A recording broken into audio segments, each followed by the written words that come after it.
dans le cadre de votre programme Espace Miné, nous marquons un arrêt important pour évoquer des problèmes ayant trait profondément à la spiritualité. Ce jeudi, nous marquons un arrêt pour nous poser une question essentielle, une question lancinante, une question certainement importante et pertinente, une question où tout le monde se pose, mais habituellement pas véritable réponse.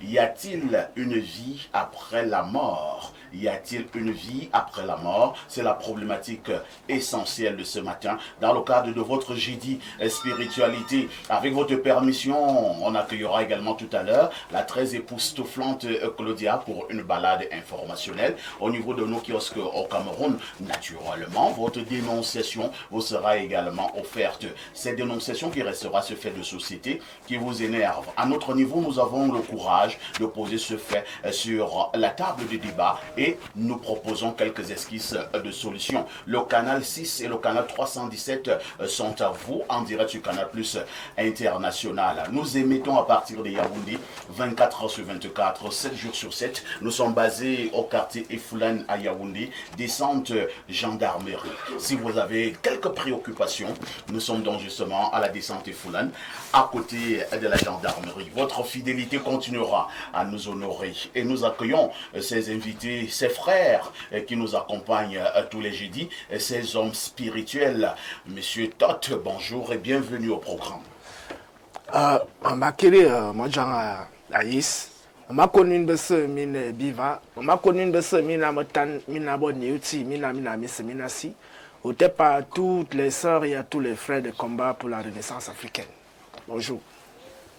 Il s'agit du pasteur Akabe, Albin Michel. Pasteur, bonjour et bienvenue au programme. Bonjour Parfait, bonjour à tous les panélistes, bonjour à tous les millions de spectateurs qui nous écoutent.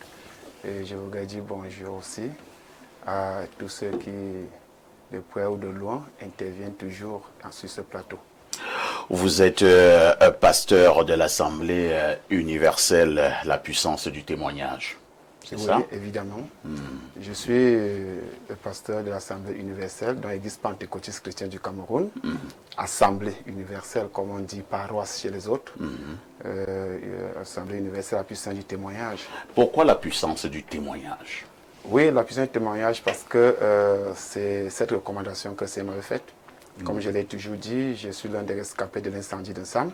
Ah bon? Et je suis le seul 3e degré survivant. Chose déjà, au niveau de la médecine, c'est impossible. Vous avez été brûlé lors de l'incendie d'un SAM. Tout à fait. Tout à fait. Au 3e degré. Au 3e degré. Et c'est pendant mes soins à l'hôpital central que j'ai fait la rencontre de celui-là qui m'a donné la vie, Jésus-Christ. Pas par une prédication, mais par une vision. Et il y a des témoignages, puisque les médecins qui étaient à mon chevet, les infirmières et des autres malades ne voyaient pas avec qui je parlais. Vous avez causé avec Jésus? J'ai causé avec le Seigneur qui me disait, tiens bon, je ferai de toi un témoin. Tu parleras de l'amour que je porte pour toi. Et c'est pour cela que je mets la puissance du témoignage, parce qu'elle dit, tu vas témoigner. Tu vas témoigner ce que j'ai fait dans ta vie. Lorsque les hommes, les familles et tout le reste, même les médecins, si vous allez dans mon émission, vous allez voir un médecin français qui avait dit lors de la tournée du président de la République que je ne pouvais pas vivre. Mais il a mis quelque chose, sauf par miracle de Dieu. Sauf un spécialiste en brûlure. Je ne peux pas vivre, mais sauf mes choses brûlaient chaque jour. J'étais debout, j'étais là et aujourd'hui me voici. Cette catastrophe d'un SAM, cet incendie d'un SAM qui avait pratiquement envoyé dans l'au-delà plus de 200 personnes, plus de 205 personnes, et vous étiez parmi, mais vous êtes quelques rares survivants. Vous avez été brûlé au 3e degré et vous êtes debout et vous dites que pendant que vous étiez à l'hôpital central, vous avez parlé avec Jésus. Effectivement. Donc comme je l'ai dit toujours, ce n'est pas des témoignages que je suis souvent, bon, les gens fabriquent de moi avec preuve. Je dis preuve à l'appui. Jusqu'à l'hôpital, on m'appelait Petit Jésus, on m'appelait Miraculeur, on m'appelait tous les noms. Parce que quand cela s'est passé, les gens n'arrivaient pas à comprendre comment ils parlent avec qui, même un maman qui était, ils parlent avec qui. Et je parlais, mais moi, je vois la personne, mais à la fin, je me rends compte que ceux qui étaient autour de moi ne voyaient pas la personne. Merci d'être là ce matin. De toutes les façons, votre expérience, votre expertise et certainement cette voix de Jésus nous aidera ce matin pour parler de la problématique inscrite à l'ordre du jour. Alain Douk, bonjour et bienvenue au programme. Bonjour à toi Parfait, bonjour à nos millions de téléspectateurs déjà scotchés comme ça à ce programme et ô combien important pour eux, notamment lorsqu'on parle de spiritualité. C'est un plaisir de te retrouver, toi le maître d'orchestre de ce programme illustre et prestigieux. C'est de même un plaisir de retrouver toute la grande famille Info TV, le consultant emblématique et tous ces fans qui n'attendent que cet instant et qui veulent être édifiés sur des questions de spiritualité. Je profite de l'occasion comme ça, de même pour saluer le top management et comme habituellement, tout le grand septentrion, il faut le dire, où la télé en question devient de plus en plus suivie. Je profite de même de l'occasion pour ne pas faire de crime de lèse-majesté à ces fans qui chaque fois demandent un tout petit peu, est-ce que tu peux nous saluer à l'antenne, etc. Nous avons une prof de philosophie au niveau du secondaire, très fidèle à ce programme, Madame Marie-Laure Ngobikoy, que je salue et qui est même un tout petit peu souffrante en ce moment, qui doit être quelque part dans un hôpital pour une visite. On la salue et elle se plaignait de ne pas pouvoir regarder ce matin le programme. Je salue d'autres personnes comme ça qui suivent le programme, le Kendra, Gaël, je salue le coach. On a beaucoup de personnes comme ça. Merci bien. Merci d'être là, Alain Douk. En face de vous, Pierre Blerugne-Mec est également avec nous. C'est notre consultant. Il restera le dit, fils de Boumiebel, descendant de Oumiobe, alias Castou. Pierre Bleriot, merci d'être encore là ce matin. Bonjour. Bonjour, Parfait ici. Merci de m'associer à votre panel. Vous direz à Alain Douk que quand il sera à la moitié de vos connaissances, il ne pourra plus saluer. Parce qu'il se fera des ennemis. Ça, c'est clair. Tous les jours. Ça, c'est clair. Au début, quand j'ai commencé avec vous de l'autre côté, les gens me donnaient des listes parce que je vous avais aussi trouvé avec les listes. Après, nous nous sommes rendus compte que l'émission allait s'arrêter au niveau des salutations. Ouais. Mais bien évidemment. Mais de temps en temps, ça fait chaud. Bien sûr. Il y a des personnes qui pensent que c'est un crime de lèse-majesté, que vous les connaissiez et que vous ne les saluez pas la télé quand vous passez. Donc, en fait, c'était pour le chahuter un peu. Je suis heureux d'être là ce matin. Il y a un frère qui m'a envoyé son anniversaire, mais comme je ne vais pas dire que je ne le connais pas particulièrement, je lui ai écrit pour demander quel est son vrai nom. Bon, il n'a pas dit son vrai nom. Je crois que si... Donne dans le faux nom. Je ne sais Sauf s'il n'a pas de nom. C'est un certain Jim. Donc même Jim là, c'est pas son vrai nom. De toutes les façons, quand il va réagir. Je l'ai dit donc que c'est le plus... Ça peut être une personne suspecte. Non, c'est moi qui... On n'a pas communiqué suffisamment. Il ne faut pas cacher son nom. Donc, je salue particulièrement les populations de Vogada. Oui. Quartier mythique et par moments même mystique. Hein. Oui, descente poubelle bar. On appelle descente. Quand tu suis dans le nom d'un endroit. Non, descente poubelle bar. Oui, bon, parce qu'en fait, vous voyez bien mon axe là. Je vois. Au-dessus, il y avait un bar au fond là qu'on appelait poubelle bar. On appelle encore nouvelle route. On peut comprendre qu'à côté, il y avait une grosse poubelle. Oui, il y a une grosse poubelle, mais vous serez étonné. C'est là, effectivement, qu'est né le Goliador et président de la FECAFOOT. Le Pichichi. Pichichi est né à Poubelle Bar, c'est là. Est-ce que tu as obligé de dire ça? Non, c'est là qu'il est né. Je ne sais pas. Bon, je sais pas, c'est là qu'il est né, de toutes les façons. C'est là. Il n'y a pas un autre lieu où il est né. D'accord. Là, derrière, en face des Ntomba, donc derrière là, il est né. Donc c'est notre quartier de toutes les façons. Nous aimons les gens de ce quartier, hein, toutes les familles qui sont là-bas. Les Bassa sont installés là à Mvogada en grand nombre. Oui. En grand nombre. Ils sont nombreux là-bas. Voilà, donc la famille Siki, la famille Zindi a la particularité d'être Bassa et Betty. Le papa était Betty. La maman Bassa. Oui, et la maman Bassa. Le sang Bassa est fort. Donc la famille John, beaucoup d'autres, la famille Somdi. Et sont nombreux Très bien. familles de là. Et bon, il y a aussi la grande communauté Bamileke qui est arrivée avec le temps. Il y a même les Nigérians. Non, les Nigérians viendront, mais avec le temps, on a tout un foyer Bamileke, des gens de Makenene, qui ont un foyer qu'on appelle Zente Makenene.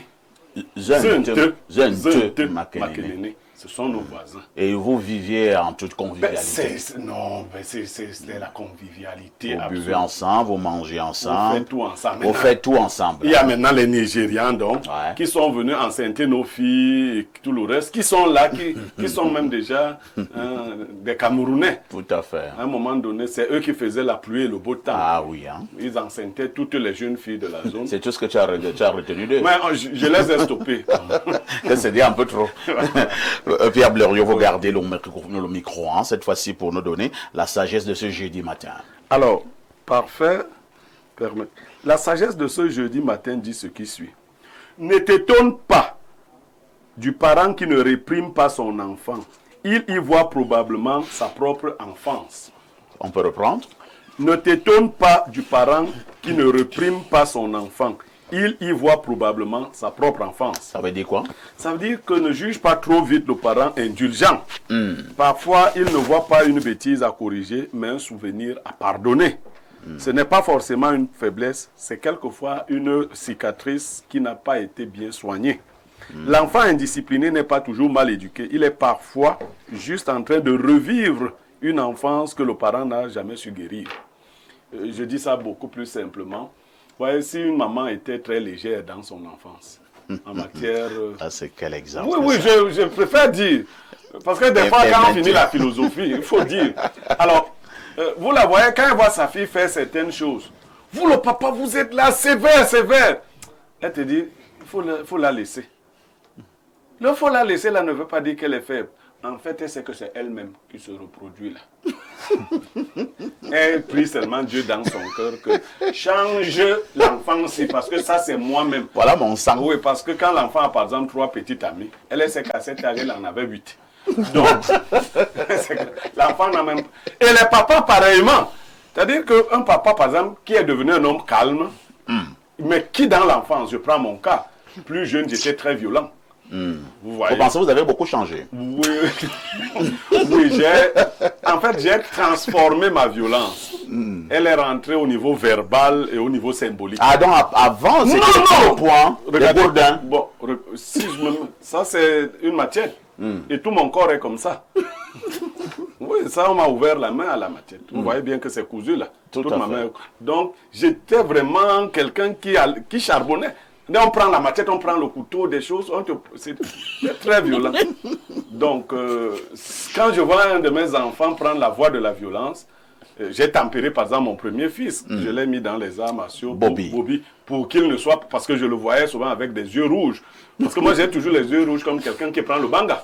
Donc, quand je le voyais déjà avec les yeux rouges, je me suis dit que le type, s'il risque de suivre. Mais peut-être qu'il n'aura pas autant de chance que moi. Ouais. Parce que moi, j'ai failli mourir. Je vais révéler ici une anecdote où vous et moi, nous étions dans mon village, Boumibé. J'ai disparu alors que c'était une bagarre. J'ai failli tomber dans un trou de 50 mètres. Vous m'attendiez quelque part. Donc, j'étais vraiment quelqu'un de très violent. Bon, aujourd'hui, quand les gens me menacent, je dis que j'ai changé. Dieu fait grâce. Dieu est grand. Oui. Merci Pierre Blériot. De toutes les façons, le panel a été constitué. Les sujets ont été proposés. À tout de suite pour la suite.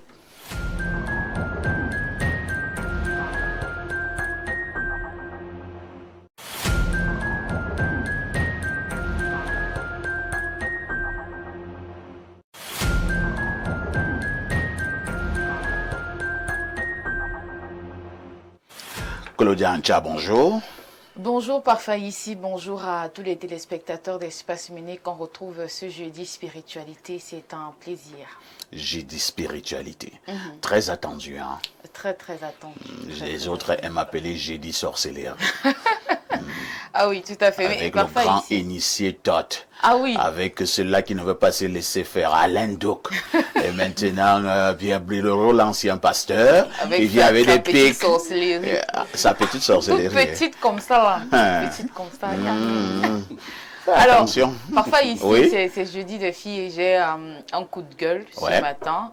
Alors, hier soir, j'étais en train de scroller mon WhatsApp en regardant les statuts de mes amis. Ouais. Je tombe sur le statut d'un ami qui a mis en statut une fille et en légende, c'était écrit « Elle vient de perdre la vie sous les coups de son petit ami ». Donc, c'est-à-dire Oh là que le là. gars a tabassé la fille de tout Encore. Une très, très, très belle fille. Vraiment, Oh là là.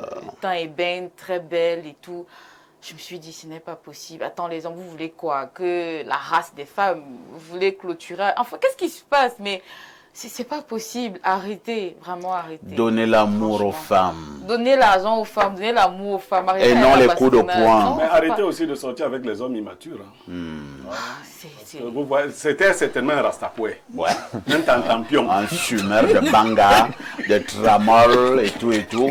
Quand vous voyez des gens d'abord bizarres, avec des tatouages au corps partout, les cheveux sont debout comme C'était ça. comme ça, non? Je vous assure, Forcément. Claudia, sur 10 cas, Non, non. tu vois un gars qui a des tatouages au corps partout, il a les cheveux qui sont debout comme ça, comme le des diable. piquets et tout ça.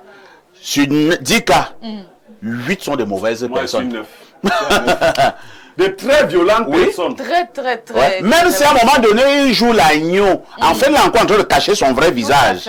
Et même ses performances de l'autre côté sont du fait du banga. Ben, Donc, c'est ça. il te trompe. Il n'y a rien là-dedans. S'il laisse le banga là, il n'y aura plus rien là-bas en bas. Claudia, Mieux peut-être, on vole son truc, hein, parce que c'est ce qui se passe. Il y a où des- il a fait du vol des trucs là. Je préfère aller- Dans Le préfet a dit qu'il faut arrêter ça. Concentrons-nous. Réveillons C'est d'ici. qui fait peur aux gens, mais sinon, c'est des choses qui arrivent. On devrait voler les organes sexuels de tous ces hommes qui sont toxiques là, qui tabassent les femmes, franchement. Donnons l'amour aux femmes, Oui. donnons de l'argent aux femmes. Ce sont nos mamans. Cessons de tabasser des femmes comme des tam-tams. Ce sont également des êtres humains. Claude, oui, Non, Blériot. je donne le conseil suivant. Dès la première gifle, retirez-vous. Bon, quelqu'un te dira, c'est qu'il y a les gifles amoureuses. Je Hein. dis que dès la première, on ne guérit pas de la violence. Je suis d'accord. Parce que le rapport humain, parfait, si on n'est pas d'accord, on cause. Pourquoi quand Alain Doug n'est pas d'accord avec toi, il ne te donne pas le coup de poing? Parce qu'il sait qu'il ne va pas s'en sortir. Pourquoi il donne le coup de poing à Claudia? Non, c'est ça le problème. Est-ce qu'on résout les problèmes de cette façon-là? Pourquoi tu ne peux donc pas les résoudre comme ça avec tout le monde? Si moi, Nganou m'énerve, pas Dieu merci. Si Francis m'énerve, je parle seulement. Alors, peut-être même que je ne parle pas étant à côté de... Pourquoi, dans le cas d'une femme, que quand elle vous énerve, vous pensez que c'est le coup de poing qui peut résoudre le problème? Non, dès la première gifle, dites que je me retire. Merci Pierre Blériot, Claudia, que disent les journaux? Parfait, ici, voici donc les événements qui ont marqué l'actualité au Cameroun ces dernières 24 heures. À la une, ce jeudi, Cameroun-France, coopération bilatérale militaire renforcée. C'est la principale information à retenir du quotidien Info Matin. L'audience ce 10 juin à Yaoundé a permis au ministre délégué à la présidente de la République, chargé de la défense, Joseph Betty à Sommet, le directeur général de la gendarmerie française, le général d'armée Hubert Bonneau, en visite de travail de 2 jours, de passer en revue la riche et fructueuse collaboration entre le pays de Paul Biya et celui d'Emmanuel Macron. Le compte rendu de cette actualité détaillée est à retrouver en page 8 de ce journal. Inauguration d'une usine de ciment. Le quotidien Capitaux Public Cameroun Tribune nous dit ce matin que le PM est dans le Nord. Le Premier ministre chef du gouvernement, Joseph John Gouté, est arrivé hier à Garoua. Il préside ce jeudi à Figuil la mise en service officielle d'une nouvelle unité de production des cimenteries du Cameroun. On parle d'autre chose dans cette revue de presse, précisément de l'atteinte aux mœurs. Le quotidien Le Jour nous dit ce matin que Saint-Désir Atango est placé en détention provisoire à la prison d'Onfou. Le chanteur impliqué est accusé de viol aggravé sur ses filles. Rachat d'Eneyo, on en parle avec Mutation. Actis ne lâche rien, nous dit Georges-Alain Boyomo ce matin. Le fonds d'investissement britannique prêt à céder ses 51% de part part dans la société pour 78 milliards de francs CFA, mais demande à l'État de solder sa dette avant la finalisation du dossier, l'audit des actifs de distribution, derrière carte ou encore dernière carte du gouvernement camerounais, apprend-on en page 7. Présidentielle 2025, on en parle avec le messager Power to the People, invité de l'émission 2025, le rendez-vous sur Canal 2 International. Mardi dernier, le candidat a déclaré du Social Democratic Front, SDF, prône un changement radical du système pour bâtir un État fédéral semi-présidentiel où le peuple a tout le pouvoir. Le du Sahel de Guibaï Gatama nous plonge également dans cette actualité concernant la présidentielle 2025. L'on nous dit ici que Joshua aussi est à la conquête du Grand Nord. Tour cycliste international, on aborde le sujet avec la nouvelle expression. L'écrou bloque l'étape de Douala. Une fois de plus, depuis plusieurs années consécutives, l'état de la voirie de la capitale économique du Cameroun a obligé les organisateurs de cette compétition internationale à annuler l'étape de la cité économique, malheureusement. Le billet hebdomadaire Le Point de Thierry Patrick Ondoa est en kiosque ce matin. Ici, on parle de bombes artisanales. Minat Polatangandi, l'agneau est donc à retrouver en page 11 de ce journal. On parle également de chefferie traditionnelle, groupement Boulou Est. Jacques Famdongo est votre majesté.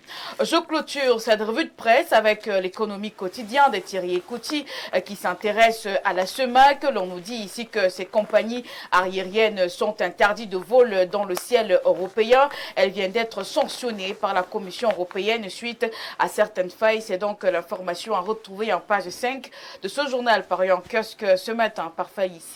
Merci Claudia pour toutes ces informations fraîches parues donc en kiosque au Cameroun. Il ne me reste qu'à te souhaiter comme d'habitude une excellente journée de jeudi. Bonne journée à vous également par Faïssi. Et en lisant la presse tout à l'heure, je me suis rendu compte que si votre épouse n'est pas partie, c'est parce que vous êtes un bon mari. Vous, au moins, vous n'êtes pas violent. Et Blériot aussi est un exemple. Avoir 5 épouses et ne pas être violent, franchement... Non, je suis très violent verbalement. Non. Très. Mais ça aussi, c'est très mauvais. Appelait ma bouche la bouche pourrie. Et ce n'est pas bon aussi. Je peux te dire... La violence psychologique, ça détruit pas plus que celle psychologique, physique. verbale. Enfin, bon, vous avez parlé de mon épouse. Oui. Je ne sais pas si je ne suis pas violent, mais j'ai des méthodes qui dépassent cette violence-là. Tu sais, à un moment donné, certaines femmes s'habituent avec la bastonnade. Ça ne lui dit plus rien. Oui. Bon, donc, il faut chercher des méthodes plus fortes. Si tu dis qu'il y a une méthode plus forte que la bastonnade, je ne vais pas entrer dans les détails. Claudia, oui, n'oublie jamais le conseil. Merci Claudia, tout ce qui brille n'est pas or. Ma petite reste très très prudente. Merci Claudia. Nous allons remarquer une autre touche pause et on revient pour la dénonciation.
Pierre Blériot-Nyamek, la dénonciation de ce matin. Alors, parfois ici, nous dénonçons un phénomène que nous observons dans les rues du Cameroun. Déjà, les routes sont très étroites. Mais ce qu'on observe, c'est que là où la communauté urbaine ou les mairies d'arrondissement ont fait des tracés pour des parkings. Ouais. Des individus ont des garages automobiles sur la chaussée et occupent avec les vieilles voitures tout le tracé des parkings. Alors, première chose, vous savez, le parking, il est il est conjoncturel. Ouais. Vous parquez. Il est payant. Il est payant. Ces voitures qui sont stationnées à longueur de journée payent quoi aux mairies? Première chose. Deuxième chose, elles empêchent que les usagers de la route puissent se stationner. Conséquence, quand vous arrivez dans une telle zone qui est déjà occupée par des véhicules qu'on n'enlève plus jamais. Des vieux véhicules. Vous êtes obligé de mal vous garer. Ouais. Et laissez-moi vous dire, parce que c'est une double dénonciation, les femmes et hommes de callbox sont donc chargés d'appeler les gars de la mairie qui viennent vous saboter. Vous payez 25 000. Et la mairie ne se rend pas compte que c'est à elle d'enlever ces vieux véhicules qui ne doivent pas être là. C'est-à-dire, on ne vous montre pas où vous pouvez garer votre véhicule. Parce que c'est pas les gens ont des contrats avec des gens qui estiment que c'est leur village. Donc, si là, son garage, là, c'est son village, il met 10 voitures, 10 vieilles voitures, qui ne sont plus en état de Qui ont déjà mis 2, 3, 4, 5, 6 mois là. Oui, qui sont là définitivement. Les usagers de la route n'ont pas où se stationner. La mairie n'en tire pas profit parce que, évidemment, un seul parking pourrait donner 2000 francs à la mairie par jour. Vous pouvez imaginer, quand on a dit parking, ce monsieur ne verse pas 20 000 francs à la mairie, mais il corrompt simplement le gars de la mairie qui vient souvent se tenir là. Les gars là, nous les appelons communément les Timievuna. Donc il corrompt le Timievuna qui est là. Bon, parce que Luc Messi n'a pas encore installé son nom. Et puis, ils sont propriétaires des parkings. Les usagers normaux n'ont pas de parking. Et la pire des choses, c'est que lorsque vous êtes obligé donc de vous stationner n'importe comment, puisque vous avez quelque chose à faire dans les environs, la mairie, elle arrive spontanément, vous impute des amendes, vous payez. Pierre Blériot, c'est un véritable problème à Yaoundé et même dans certaines grandes villes du Cameroun, mais surtout Yaoundé et Douala. Vraiment, pour ceux qui n'ont pas de véhicule, ils ne s'en rendent pas compte.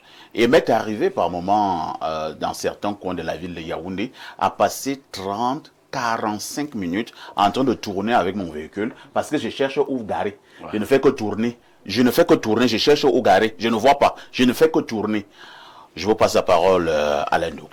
Ailleurs, en d'autres circonstances, d'autres diraient, certains diraient qu'il est totalement injuste d'obéir à des lois qui elles-mêmes ne sont pas... Il est juste d'obéir à des lois qui sont injustes en réalité. Parce que là, on est en situation de crise dans la gestion et la gouvernance urbaine. C'est le problème auquel est confronté le plus clair de nos grandes métropoles, Douala, Yaoundé, etc. Donc on n'arrive véritablement pas à administrer les choses de telle sorte que tout soit fluide dans l'urbanité. Maintenant, on n'a pas de même la culture de la casse. Non seulement nous sommes une espèce d'exutoire, de dépotoir, où on achète des vieilles véhicules venus de l'autre côté, elles arrivent ici, l'espérance de vie de ces véhicules est ce qu'elle est, puis au bout d'un moment, l'obsolescence s'installe, et on n'a pas, dans la dynamique de l'organisation sociale et urbaine, un mécanisme qui permet de récupérer les vieilleries en question pour les recycler. Ailleurs, c'est toute une économie autour du fer et de tous les composants, en réalité, du véhicule. Chez nous, c'est compliqué. Vous marchez et puis vous voyez des carcasses de ci, de ça, partout comme ça. C'est à peine si dans les quartiers, nous avons souvent, je ne sais pas si vous l'avez remarqué, nous qui sommes des quartiers populaires, on a quand même des gars qui achètent de la ferraille, ils passent là, ils crient. Des héros qui passent pour vous dire que j'achète de l'aluminium, j'achète ceci, mais ça peut pas régler le grand problème des véhicules. Vous comprenez donc que ça doit se faire à un autre niveau. On doit avoir une ingénierie, véritablement, du recyclage, non pas seulement de nos déchets plastiques, chose aussi qui fait l'actualité, mais aussi des déchets de ferraille, etc., les vieux véhicules, savoir où on peut les parquer et non pas dans la cité. Donc, et ça cause un véritable problème. Et vous voyez, quand vous arrivez, vous ne savez pas où vous garez. Finalement, vous vous garez n'importe comment à contre-cœur. Mais c'est encore la mairie. C'est la mairie qui reviendra parce qu'elle ne fait pas son problème. Elle-même est dépassée. Elle reviendra vous pénaliser. Puisque nous sommes quand même quelque peu dans un système de mafia. Peut-être même que ça les arrange en fin de compte. Cette iniquité.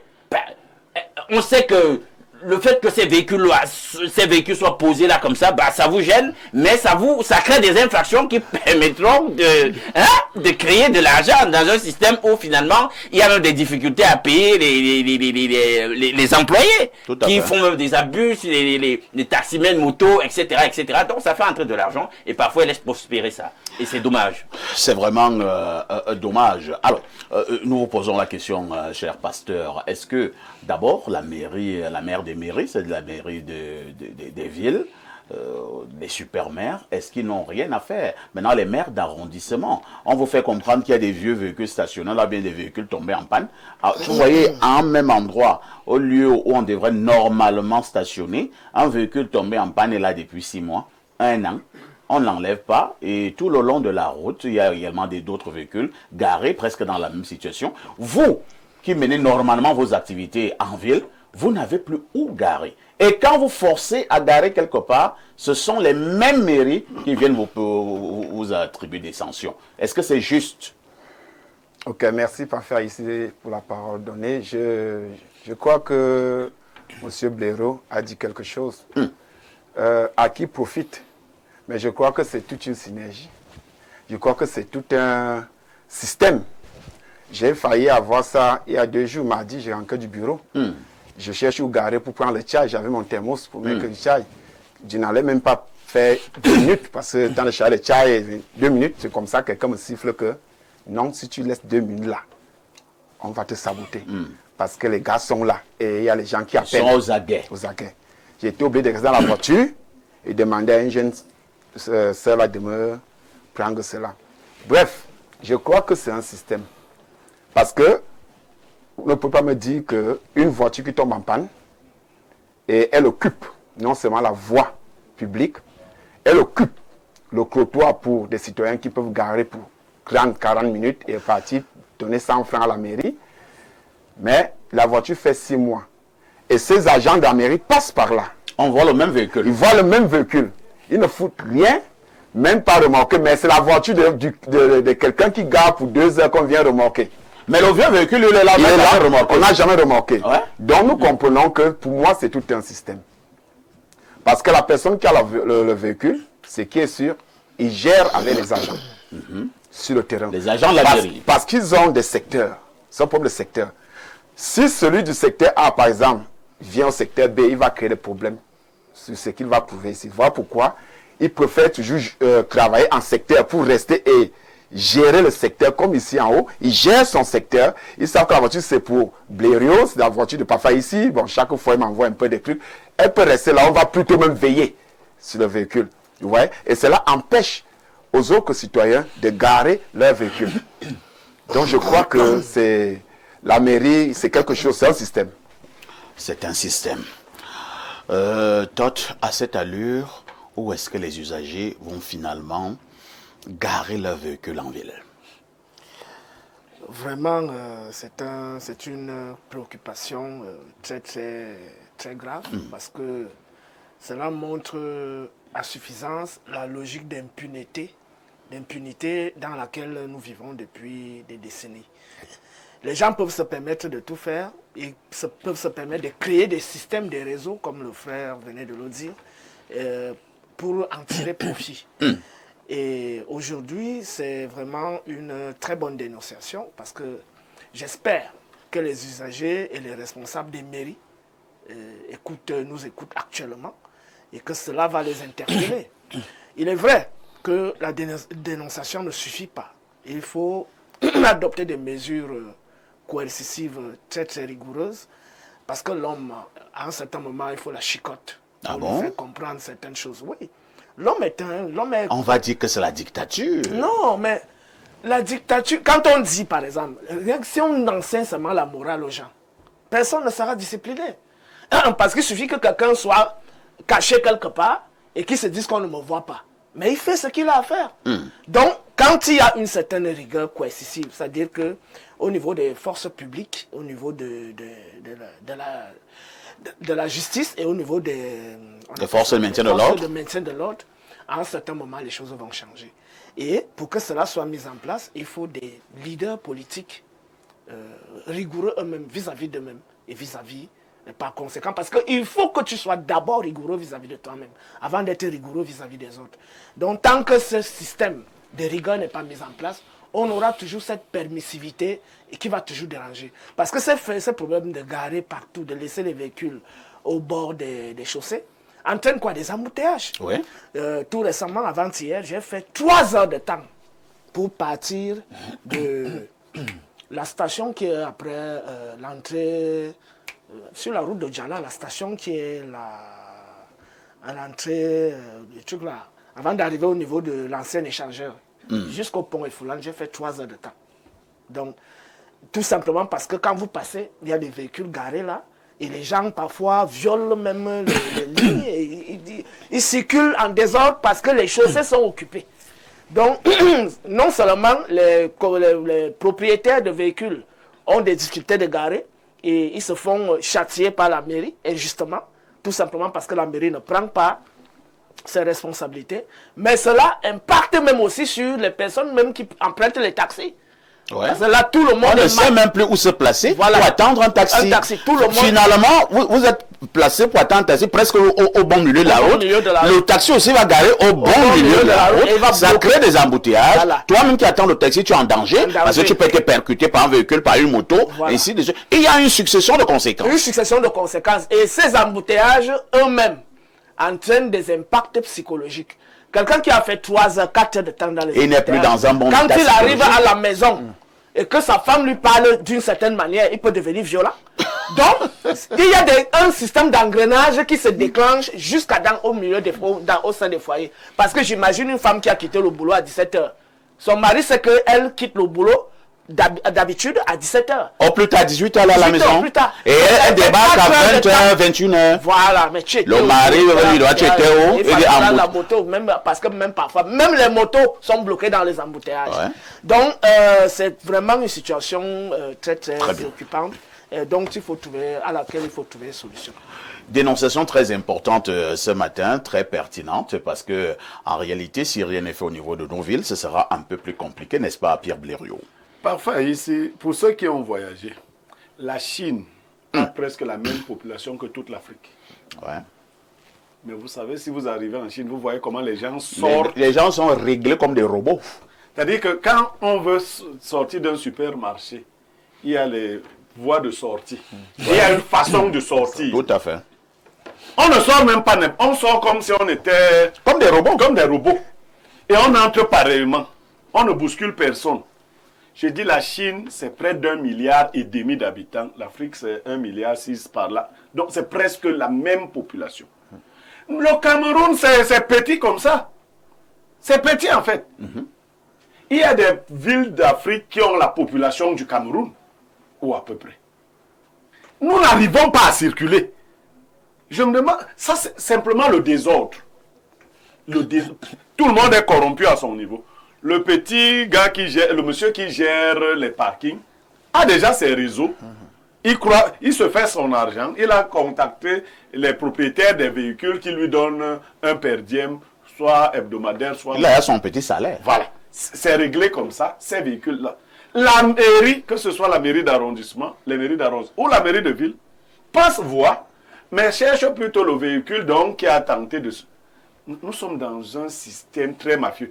Alain Douk indiquait qu'il ne faut pas obéir à des lois scélérates. Vous savez, moi, c'est parce que j'ai trop un visage public. Sinon, dans ma version... ancienne. Quand tu arrives là, je te dis qu'il faut enlever les véhicules qui sont là-bas. Voilà ton travail. C'est-à-dire, débarrasser la chaussée des véhicules qui encombrent. Moi, je paye tout ce qu'il faut. Mon véhicule doit trouver où se stationner. Je ne vais pas poser, et je l'avais dit à un type de la mairie, en plein centre-ville. Il dit que je ne vais pas poser mon véhicule sur la tête et aller faire des achats. Quand vous avez encombré la ville de vieux véhicules. Donc, c'est un problème. C'est des choses simples comme ça, monde comme pays peut se développer. On ne demande même, avant d'en arriver au niveau des poubelles et autres, des petites choses simples, de discipline. Aucun Camerounais ne se tient au point de stationnement des taxis. Tout le monde voit bien que si tu es exactement au début du carrefour, ça va bloquer. Mais l'intelligence simple, on a un système. Vous voyez, quand un chauffeur se stationne pour prendre les gens, il sait bien qu'il bloque. Hein. Il ne regarde plus de votre côté. Il sait, oui, c'est le système. Tous les mauvais chauffeurs là, ils ne regardent pas parce qu'ils se disent que tu vas lui faire la leçon. Blériot, Oui. je voudrais que tu attires également l'attention sur ce que nous appelons vulgairement au Cameroun les call-boxeurs et call-boxeuses qui sont en étroite collaboration avec certains agents de la mairie. Et dès que vous garez, c'est le call-boxeur, bien la call-boxeuse qui appelle un agent de la mairie. Il y a telle voiture qui vient de garer là. Quand tu arrives, il ou elle ne t'aide pas à trouver un gens. Là aussi, c'est un autre business. On me l'a dit. C'est un business, puisque quand on t'arrête, tu vas voir que le gars insiste pour que tu donnes minimum 10 000. Parce que la call-boxeuse, le call-boxeur a 2 000. Ah. Oui, pour Donc, la... c'est un business. Oui, c'est un business. On sait que c'est un piège. Je vais dire que l'État n'est pas voyou. Ça, c'est des comportements voyous. On ne piège pas les citoyens. Non, on ne piège. On n'est pas dans la jungle. Comment les gens se comportent, ils piègent les gens, ils bloquent les routes. C'est comme dans les axes routiers, Blériot. Il y a ce qu'on appelle la caméra, là. Oui. Le radar. Vous voyez, monsieur, il est caché dans la broussaille, et tout ça, il piège les conducteurs. Non. Est-ce que c'est comme ça ça sera en Europe? Non. En Europe, tu vois pas quelqu'un qui est caché. S'il il embrousse un serpent, le mort là, il va dire quoi? Mais je vais donc vous révéler autre chose. Il y a donc des Camerounais qui ont poussé la malice très loin. Ils ont acheté des faux trucs comme ça. Oui. Ils sont envoyés par personne. Ils se tiennent sur les axes qui ne sont pas identifiés par le ministère des Transports. Voilà. Et Et ils font le Et, travail. ils se font voir. Quand tu le vois, tu vas garer. Comme on est donc tous corrompus, personne ne... Mais quand tu vas plus loin, tu ne trouves rien. C'est-à-dire que ceux qui sont... Et tu lui as donné quelque chose. Mais je suis revenu une fois parce qu'il y avait un type garé. Moi, j'ai soupçonné que... Plus loin, je n'ai rien vu. Je suis revenu. J'ai garé. Je suis allé vers lui. Je dis, vous faites quoi là, monsieur? Qui vous a envoyé ici? Il me dit, mon frère, je me débrouille. J'ai dit, tu t'es débrouillé. Tu te débrouilles. Vous voyez à quel point les Camerounais sont dangereux. Il escroque les gens à longueur de journée. Et il dit qu'il se débrouille. Il dit qu'il se débrouille. Il a un truc là. Et lui ne se cache pas. Il faut que tu le vois. Il faut que tu le vois. Il faut que tu le vois. Dans l'espoir que tu vas garer pour aller négocier avec lui. 60% des Camerounais, gars, il fait comme ça. Dès que tu veux, il fait comme ça. Et ces call-boxeurs-là jouent un très mauvais rôle. Merci. Hein. Alors, allons d'abord au 212. Hein, c'est le Maroc pour lire les messages. Bonjour, parfait ici. Un bonjour très particulier à l'ex-pasteur Alain Douk. Je suis très heureux de le revoir. Je me demande bien où il était passé parfait. Ton absence était véritablement remarquée. Tu vois, souvent quand madame va en vacances et laisse monsieur seul à la maison, et les tâches ménagères et les enfants, c'est de la même manière qu'on a ressenti son absence. Bon retour. Tonton Adalbert, j'aimerais te dire que tu es un très bon lecteur. Quand tu lis, je réalise une chose. Beaucoup sont allés à l'école, mais toi, tu as fréquenté. Bravo, tonton. Il continue en disant... J'aimerais saisir cette occasion pour féliciter la régie. Ils se sont beaucoup améliorés en ce qui concerne le temps de publication des émissions sur YouTube et même la qualité des lives sur YouTube. Avant, cette régie postait les vidéos jusqu'à tard la nuit, mais depuis quelques mois, maximum 1 à 2 heures après la fin de l'émission, les vidéos sont déjà disponibles. Félicitations, chers messieurs et dames. Que Dieu vous bénisse. Petite parenthèse, invite-nous, tonton Rodrigue Vina, demain, s'il te plaît, tonton. Thank you. En passant, comment va l'homonyme de Saint-Désir, le petit Atango? Non, petit Atango va bien. Il n'y a rien à voir avec Saint-Désir. Voici la sagesse du jour. La logique s'arrête là où le féminisme commence. Merci. Hein. Prenons un autre message ce matin. Allons au plus 33, c'est la France. Bonjour Perfecto et à tous les mages du jeudi spiritualité. Le Cameroun est un grand chantier. Tout est à refaire et à réorganiser. À tout niveau, le bas peuple souffre. C'est Daniel Bokolo, à partir de la France, qui envoie cette contribution. Autre préoccupation ce jour, nous prenons ce message. Bonjour, le Ronaldo de la modération. Je salue votre chaleureux plateau. Alain Douk, j'aime trop sa façon de parler. Salut spécial à mon Blériot d'amour, alias Casto. Beaucoup de courage à vous. C'est Adèle Mabel depuis Douala. Adèle, tu dis que Blériot est quoi? Son blériot d'amour. C'est ton blériot d'amour. J'espère que ton mari ou ton gars a écouté ça. Un autre message ce jour. Bonjour Espace Miné, merci pour la dénonciation de ce matin. Je pense aussi que l'État doit exiger à tous ceux qui construisent des immeubles de construire des parkings sous-sol. Ouais. Et donner l'ultimatum à ceux qui ont des voitures garées depuis plusieurs mois de retirer sous peine d'amende. Autre message ce jeudi matin, nous prenons celui-ci. Bonjour le sac de modérateur, s'il te plaît, peux-tu demander au pasteur qui dit avoir causé avec Jésus-Christ lorsqu'il était malade là, de quelle couleur de peau était Jésus-Christ là? C'est Emado depuis Ngaoundéré. Emado, vous vous posez une question dans le sens de vouloir rigoler. Et moi, je n'aime pas ça. Si tu as vraiment une préoccupation, bon, tu veux, bon, de quelle couleur avait Jésus là? Ok. Ce que je vais dire à cette auditrice, quand je dis que je causais avec une personne, c'est une personne normale africaine, une personne comme moi, mais dont la curiosité, c'est que d'autres ne voyaient pas la personne. Non, c'est pas ce qu'elle vous a demandé. Elle demande la couleur. C'est ce que je dis que couleur noire. Je dis comme nous, une personne africaine. C'était une personne que causait comme vous et moi. Comment toi tu as su que c'était Jésus? Mais puisque la personne a disparu. Donc quand quelqu'un dit... Il y a des gens qui disparaissent, hein? Si quelqu'un ne soit pas Jésus. Non, je voudrais dire, quand je dis que j'ai collé avec Jésus, c'est parce que attendez, il y a dans un problème, c'est quoi ça? Moi, je ne doute pas. Non.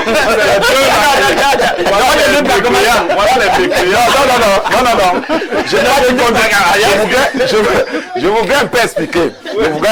Parce qu'on n'explique pas, on ne peut pas nous comprendre. Allez-y, pasteur. Voilà, je voudrais un peu expliquer. Ici, quand on parle de Jésus, Jésus n'est pas un nom. C'est un nom d'abord qu'on donne à je peux dire une divinité. Jésus, c'est un nom qu'on donne, c'est un nom, comment on peut dire, qu'on attribue. Mais la personne de Jésus en elle-même n'a pas de nom. Comme on peut dire au niveau, quand on parle de Dieu, on n'a pas de nom et tout le reste. Quand je dis que j'ai causé avec Jésus, c'est parce que la personne m'a parlé de manière audible et m'a donné des instructions et cela s'est passé. Je veux poser une question. Non, on ne pose aucune question. Nous allons déranger. On y a encore quelques messages. Bonjour, Espace Miné. Mon fils a été lynché jeudi dernier au niveau du ministère de PTT. Le vendeur a crié qu'on a volé le sexe. Mon fils a eu la vie sauve grâce aux policiers. Mais arrivé au commissariat, le sexe était là, non circoncis. Mon fils a passé 4 jours en cellule pour rien. Et la victime présumée volée était relâchée. C'est Marie-Victoire qui envoie ce message. C'est vrai également que Blériot, autant nous disions hier ou avant-hier qu'on doit être vigilant envers cette affaire de vol de sexe. Peut-être que ça existe, mais parfois également on peut soupçonner soit des règlements de compte, soit je sais pas moi quoi. Donc il faut attirer l'attention des uns et des autres. Ce qu'on fixe comme notre principe, c'est que si quelqu'un déclare qu'on a volé son sexe, il n'y a pas de violence, on attrape les deux. Voilà. Vous partez. Tu montres ton sexe. S'il est là, c'est toi qui es là, désormais le victimaire. Et Bon, ils ont un autre truc. Un autre a dit que le sexe était là, mais il dit que ce n'était plus son propre, c'était plus le mien. Non, mais on savait d'abord quelle était la morphologie de ton ancien sexe. Si ton sexe est là, c'est qu'il est là. Eh, Blériot, le Cameroun devait arriver à ce niveau. Voilà un pays qui s'ennuie. Nous nous ennuyons. Voilà un pays sérieux qui est focalisé sur une affaire qu'on vole les sexes, on ne vole pas les sexes. Voilà. Oh non. Alors, bonjour à tous sur le plateau. Un bonjour particulier à Claudia qui illumine le plateau à chaque revue de presse. Le Benguis est de retour. Espace Miné, ayop. C'est Céline de Bruxelles qui envoie ce message. Oui, c'est le plus 32. C'est l'indicatif de la Belgique. Nous allons lire peut-être 2 dernières préoccupations. Hein. Nous repartons du côté du plus 33, c'est la France. Que dit le téléspectateur? Bonjour, parfait. Pour corroborer les dires de Blériot, on ne piège pas les usagers. C'est proscrit par la loi. En effet, le législateur demande de dissuader les citoyens. Et pour le faire, l'agent de contrôle doit être bien visible. Piéger un citoyen est une infraction. Donc si cela vous arrive, ne payez rien et saisissez le juge administratif. C'est Pâques de Paris. Pas de côté, pas l'histoire de Paris. Hein. Toi, quelqu'un, lui, t'a pris là à son bord. Et tu vas chez saisir le juge administratif. Non, c'est plus compliqué. C'est qu'en fait, tu payes parce qu'on va te perdre du temps. Voilà. Ils vont t'arrêter là pour toute la journée. Voilà. Bonjour, perfecto. En ce qui concerne la dénonciation, l'argent de sabot là, par où? Ainsi que pour la prévention, que les gendarmes picorent là. Non, les gendarmes ne picorent pas en argent. Ils font leur travail.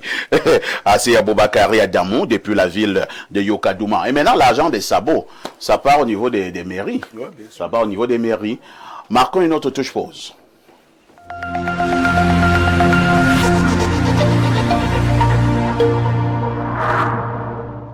Tout Canal+. Quand on me mette Canal+ Sport 2. Offerte. Quand on me mette Canal+ Sport 2.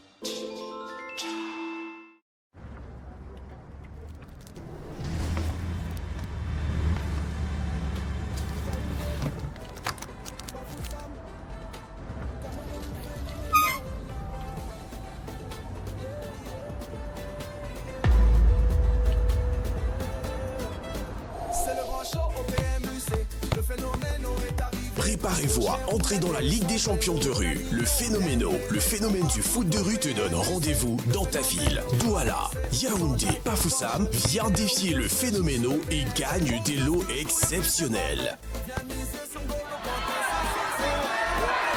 Douala, du 2 au 6 juin. Yaoundé, du 9 au 13 juin. Bafoussam, du 16 au 20 juin. Alors, qui ose me défier? Le Phénoméno booste tes bonus foot jusqu'à 1000% dans nos kiosques et sur pmuc.cm.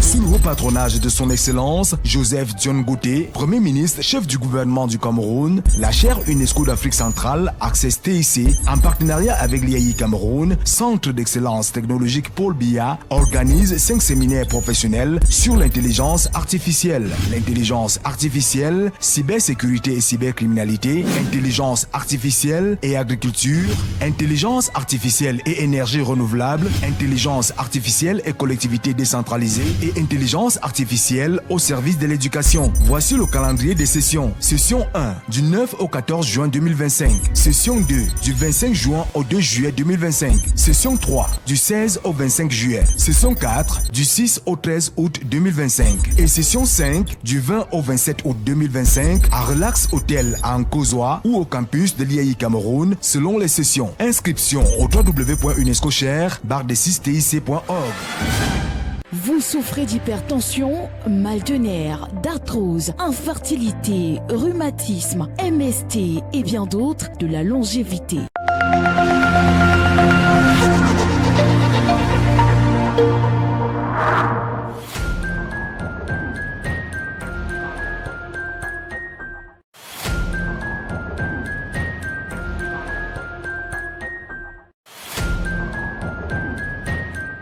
Si vous nous rejoignez à l'instant, vous êtes en direct sur Info TV dans le cadre de son programme Espace Miné et dans son volet J'ai dit spiritualité. Ce matin, nous nous posons la question. Une question, je l'ai dit en ouverture, lancinante, une question pertinente, mais même surtout bouleversante. Y a-t-il une vie après la mort? Je commence par le pasteur. Merci pour la parole donnée. Je vais dire ici de manière claire que oui, il y a une vie après la mort. Et c'est la question que beaucoup se posent. Beaucoup d'entre nous, on se pose, est-ce qu'il y a la vie après? Effectivement, il y a la vie après la mort.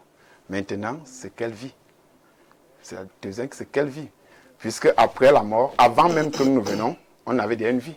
Maintenant, nous venons ici, après notre mort ici sur Terre, il y a une vie, une autre vie qui nous attend.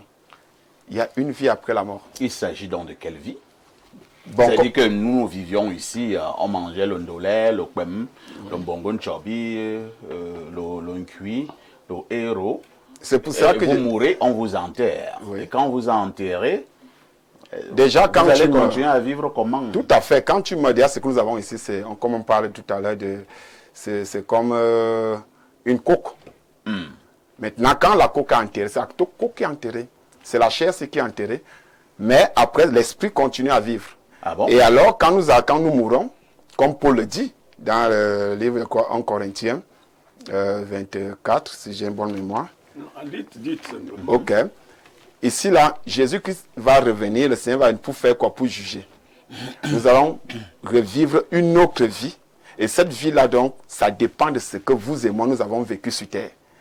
Cette vie, il y a le premier volet, c'est une vie de joie.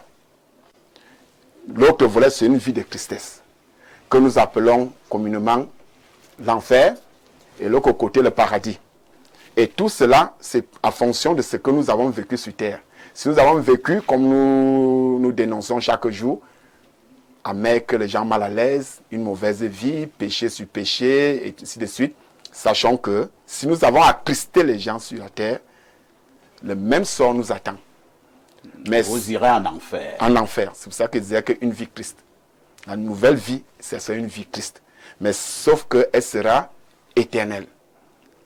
Mais, oui. Mais maintenant, il y a une autre vie. Si nous avons vécu une vie, comment on peut dire, vertueuse, on a passé le temps à rendre notre entourage, notre vis-à-vis, bref, à faire des choses loyales.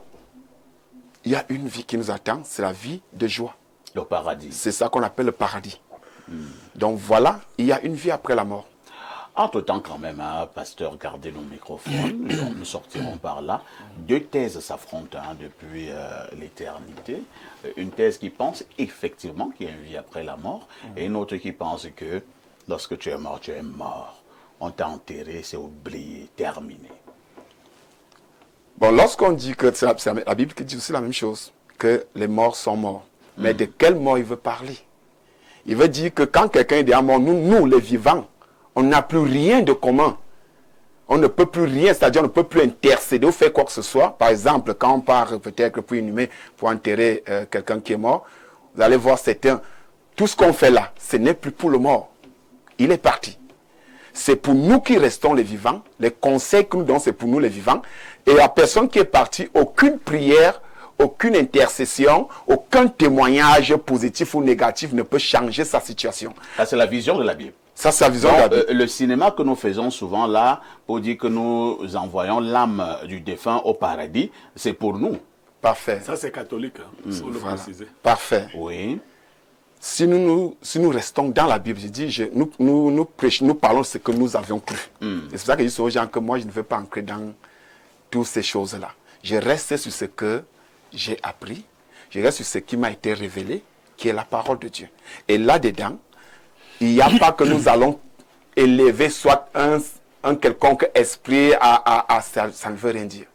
Quand quelqu'un est mort, sinon pourquoi on n'a pas resté nos grands-parents, pourquoi on n'a pas fait ça, le pape et consort, tous ces gens-là. Quand quelqu'un est mort, il est mort. On n'a plus et on n'a aucun pouvoir, n'est-ce pas, de faire quoi que ce soit sur la personne qui est morte. C'est compris. Tot, vous qui êtes ancré dans l'égyptologie, vous qui êtes ancré dans les valeurs africaines ancestrales, ce matin, nous voulons avoir la vision de cette africanité-là concernant les morts. Y a-t-il une vie après la mort? Bien évidemment, il y a une vie après la mort, je vais le démontrer. Déjà, j'ai suivi les propos du pasteur, quand il nous dit qu'il y a une vie après la mort, au sens où les gens seront jugés. Ils seront jugés en quoi? En esprit ou en chair et en os? Parce que la même Bible, parce que dans la Bible, on dit tu es poussière, tu retourneras poussière. Dieu a repris son souffle, alors tu es poussière. Donc tu n'es rien du tout. Ça, c'est ce que dit l'Ancien Testament. Dans le Nouveau Testament, on nous parle de la mort et la résurrection. Mais cette résurrection n'est pas une résurrection en esprit, mais c'est en chair et en os. Et dans ce même Nouveau Testament, on nous fait comprendre que quand tu meurs, tu attends dans ta tombe. Le jour du jugement, il y a les sons de trompette qui font que les morts, les corps, ils sortent, les corps se reconstituent et sortent physiquement pour venir subir c'est ce que dit le le Nouveau Testament. Bien sûr. Donc, ils ressuscitent avec leur corps, comme Jésus est ressuscité avec son corps. Donc, le peuple élu, quoi. C'est-à-dire ceux qui ont été sélectionnés. Ils reviennent avec leur corps, d'après le modèle de leur maître. Maintenant, ceux qui n'ont pas suivi, déjà ceux-là ne sont pas jugés. Ils sont dans une place privilégiée. Maintenant, les autres, qui ont commis des fautes ou alors qui étaient là avant Jésus et tout ça, cela passe par le jugement. Ceux qui ont bien vécu, on les met de côté. Ceux qui n'ont pas bien vécu, ils vont en enfer. Déjà, dans cette logique-là, si c'est que, effectivement, les gens ressuscitent en esprit, je ne vois pas quel est le feu qui peut brûler un esprit. Parce que l'esprit, c'est le feu. Je parle en tant qu'initié. Et ceux qui nous écoutent actuellement, les Mbombo nous écoutent, les Omlo nous écoutent, et les Assouzor nous écoutent, les Nomgi nous écoutent. Et même les gnostiques, les gars qui sont dans d'autres choses. Ils savent que l'esprit, c'est le feu. Est-ce que le feu brûle le feu? Voilà donc la question fondamentale qu'il faut se poser. Qu'est-ce qui brûle dans les flammes de l'enfer?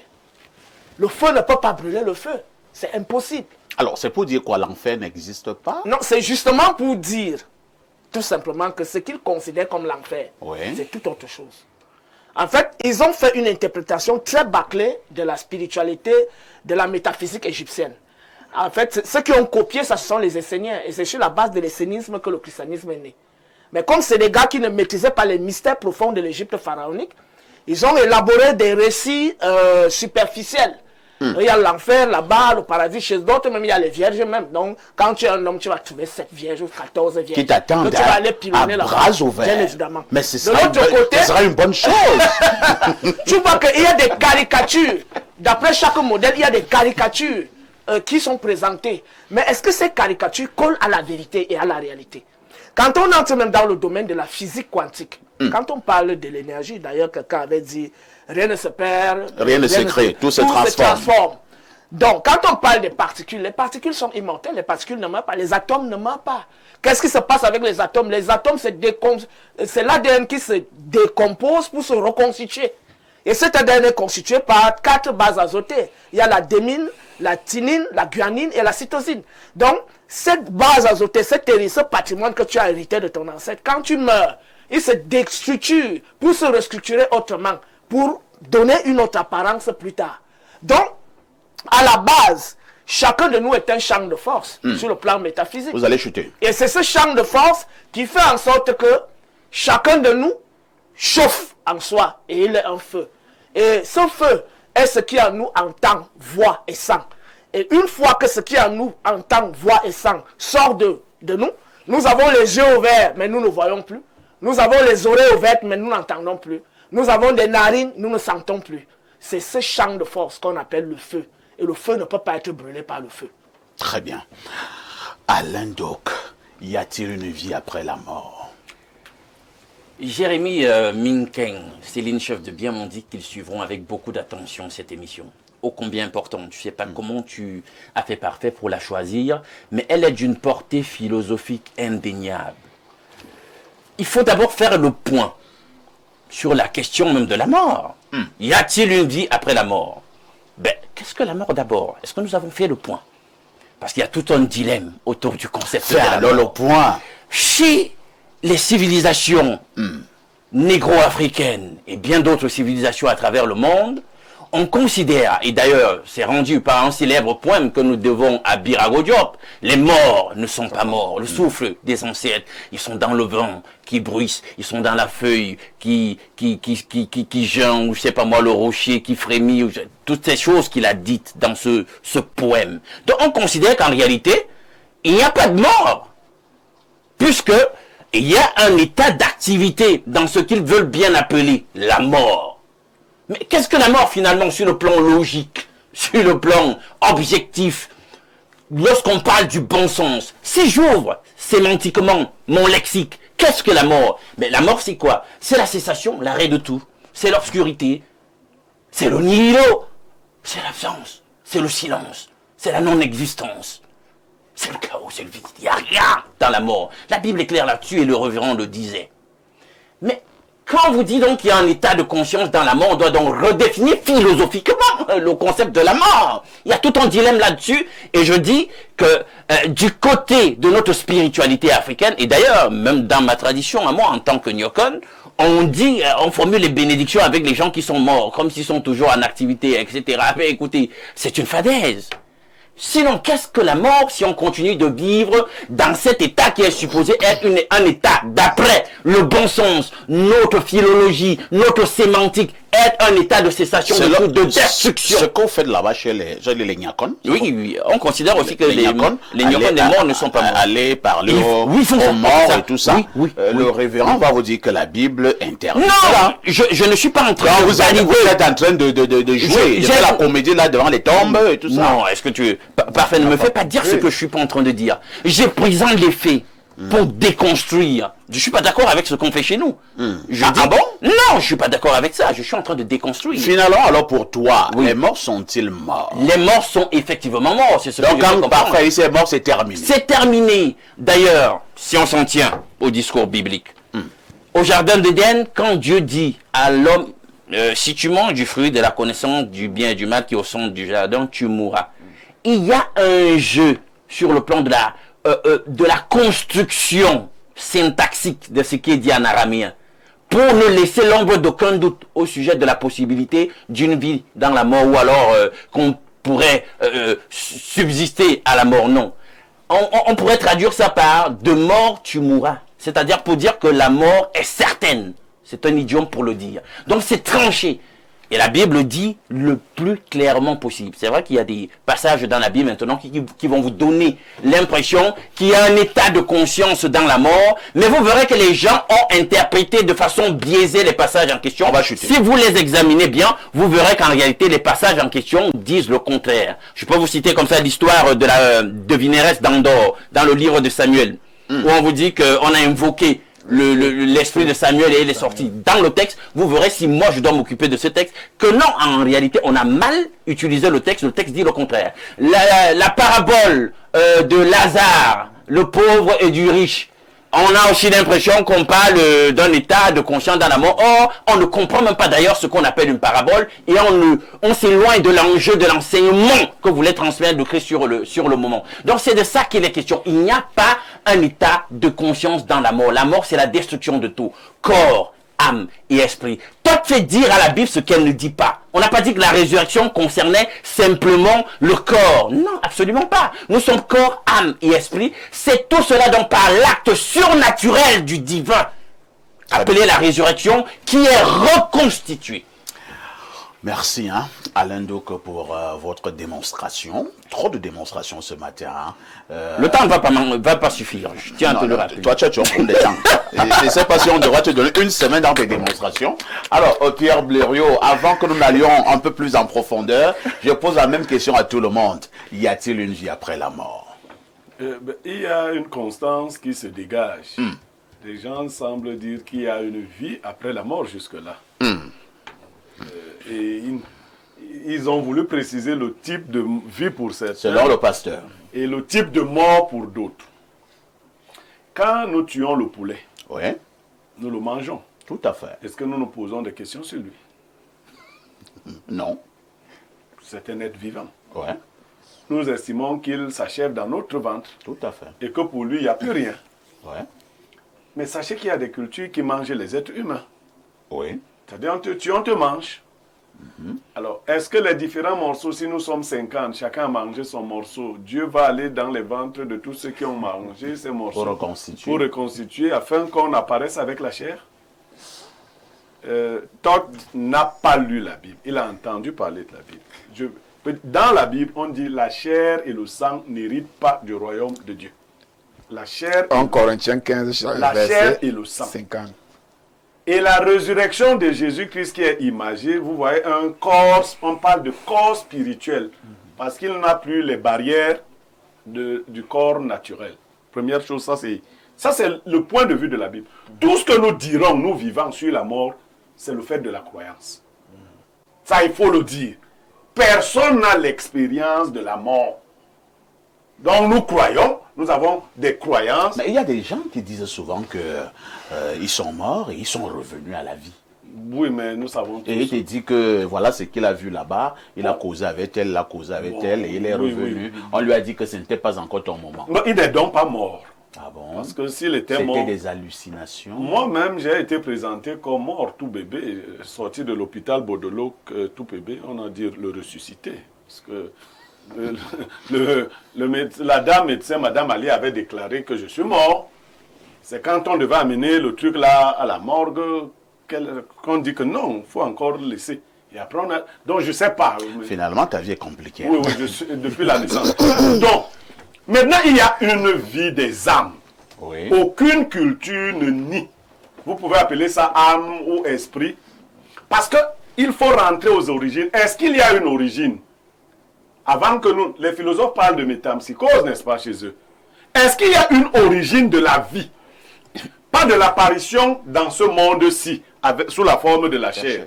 Est-ce que la vie des humains que nous sommes aujourd'hui a une origine? C'est-à-dire qu'on se préfigure un lieu où des âmes existeraient et viendraient être occupées par des corps ou viendraient habiter les corps. Le phénomène inverse devrait donc être vrai. La mort serait donc la séparation du corps physique avec les autres entités qui quittent. Je rentre donc dans ma culture. Ma culture Bassa, qui vient de l'Égypte ancienne, dit que l'homme ne meurt pas le jour où vous le voyez tomber. Ah bon? Oui. Il meurt quand? Il meurt peut-être 5 ans avant. Et la femme 4 ans avant. C'est-à-dire qu'on peut te dire que celui qui marche là est déjà mort. Et même la culture hindoue, c'est-à-dire ce que les hindouistes appellent le cordon d'argent, si je traduis. On voit bien que l'être humain qu'on voit encore marcher là, les parties de son être ont commencé à se séparer. Un initié peut te dire que le type c'est déjà mort. Moi j'ai un grand homme public qui est décédé. Et le deuil a fait beaucoup de tapage dans tout le pays. Oui. Mais il avait fait un débat avec un de mes oncles. Et après, mon oncle m'a dit non, le type là, il est mort depuis. Je lui ai dit comment? Il dit non, il est vite. Il n'a plus rien en lui. Et bon, c'est pas lui qui l'a tué. Mais on pouvait, ceux qui ont les yeux peuvent voir que telle personne. Et maintenant, le cordon d'argent se rompt définitivement à quel moment? Est-ce qu'on peut rattraper quelqu'un qui est sur le cheminement de la mort? Oui, on a pu le faire. Maintenant, si c'est coupé, est-ce qu'on peut faire le contraire? Je dis non. On a jamais, ceux qui prétendent ressusciter les morts ou les morts qui se réveillent. Vous avez déjà vu quelqu'un sortir de la morgue, on dit que bon, maintenant on l'a ressuscité. On n'a pas un seul cas. Il y a eu une affaire là, il y a peut-être 3 ou 4 ans.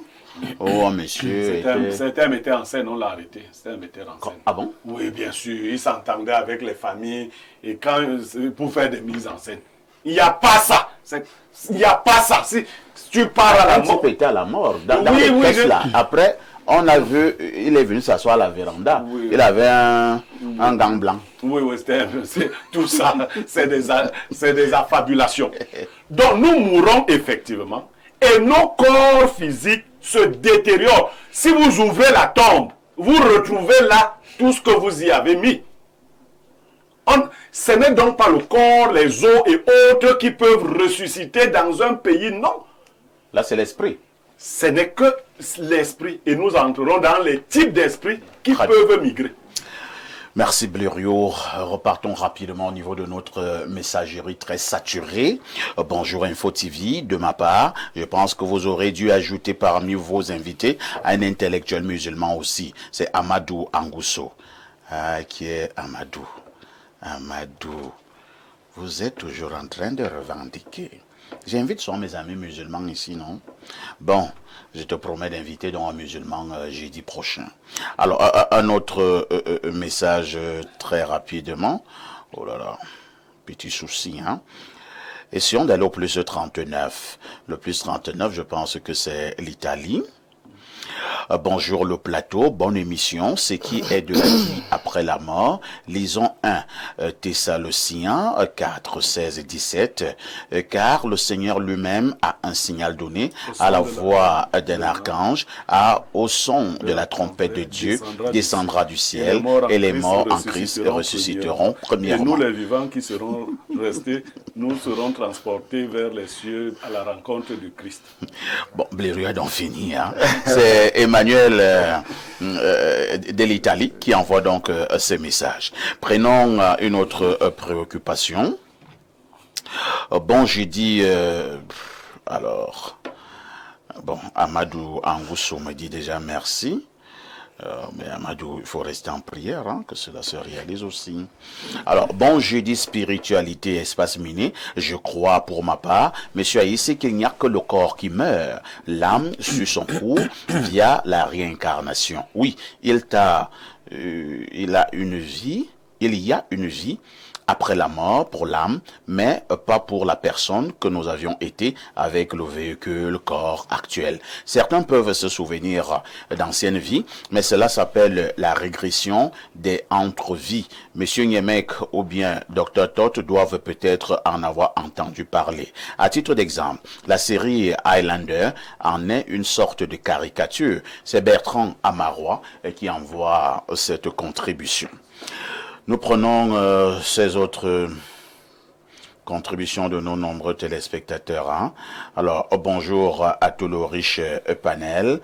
Très bonne émission. Je pense qu'il y a une vie après la mort. Et effectivement, les morts peuvent être en rapport avec les vivants. C'est pourquoi dans la tradition négro-africaine, pour résoudre certains problèmes des vivants, on fait recours à ses ascendants, à ses ancêtres. Il en est de même dans le judéo-chrétien, avec la prière aux saints qui ne sont rien d'autre que des morts qui ont été béatifiés. C'est Pierre Mbembe à Le Boudi qui envoie donc cette contribution. Prenons peut-être deux dernières contributions. Hein. Allons au 213, c'est l'Algérie.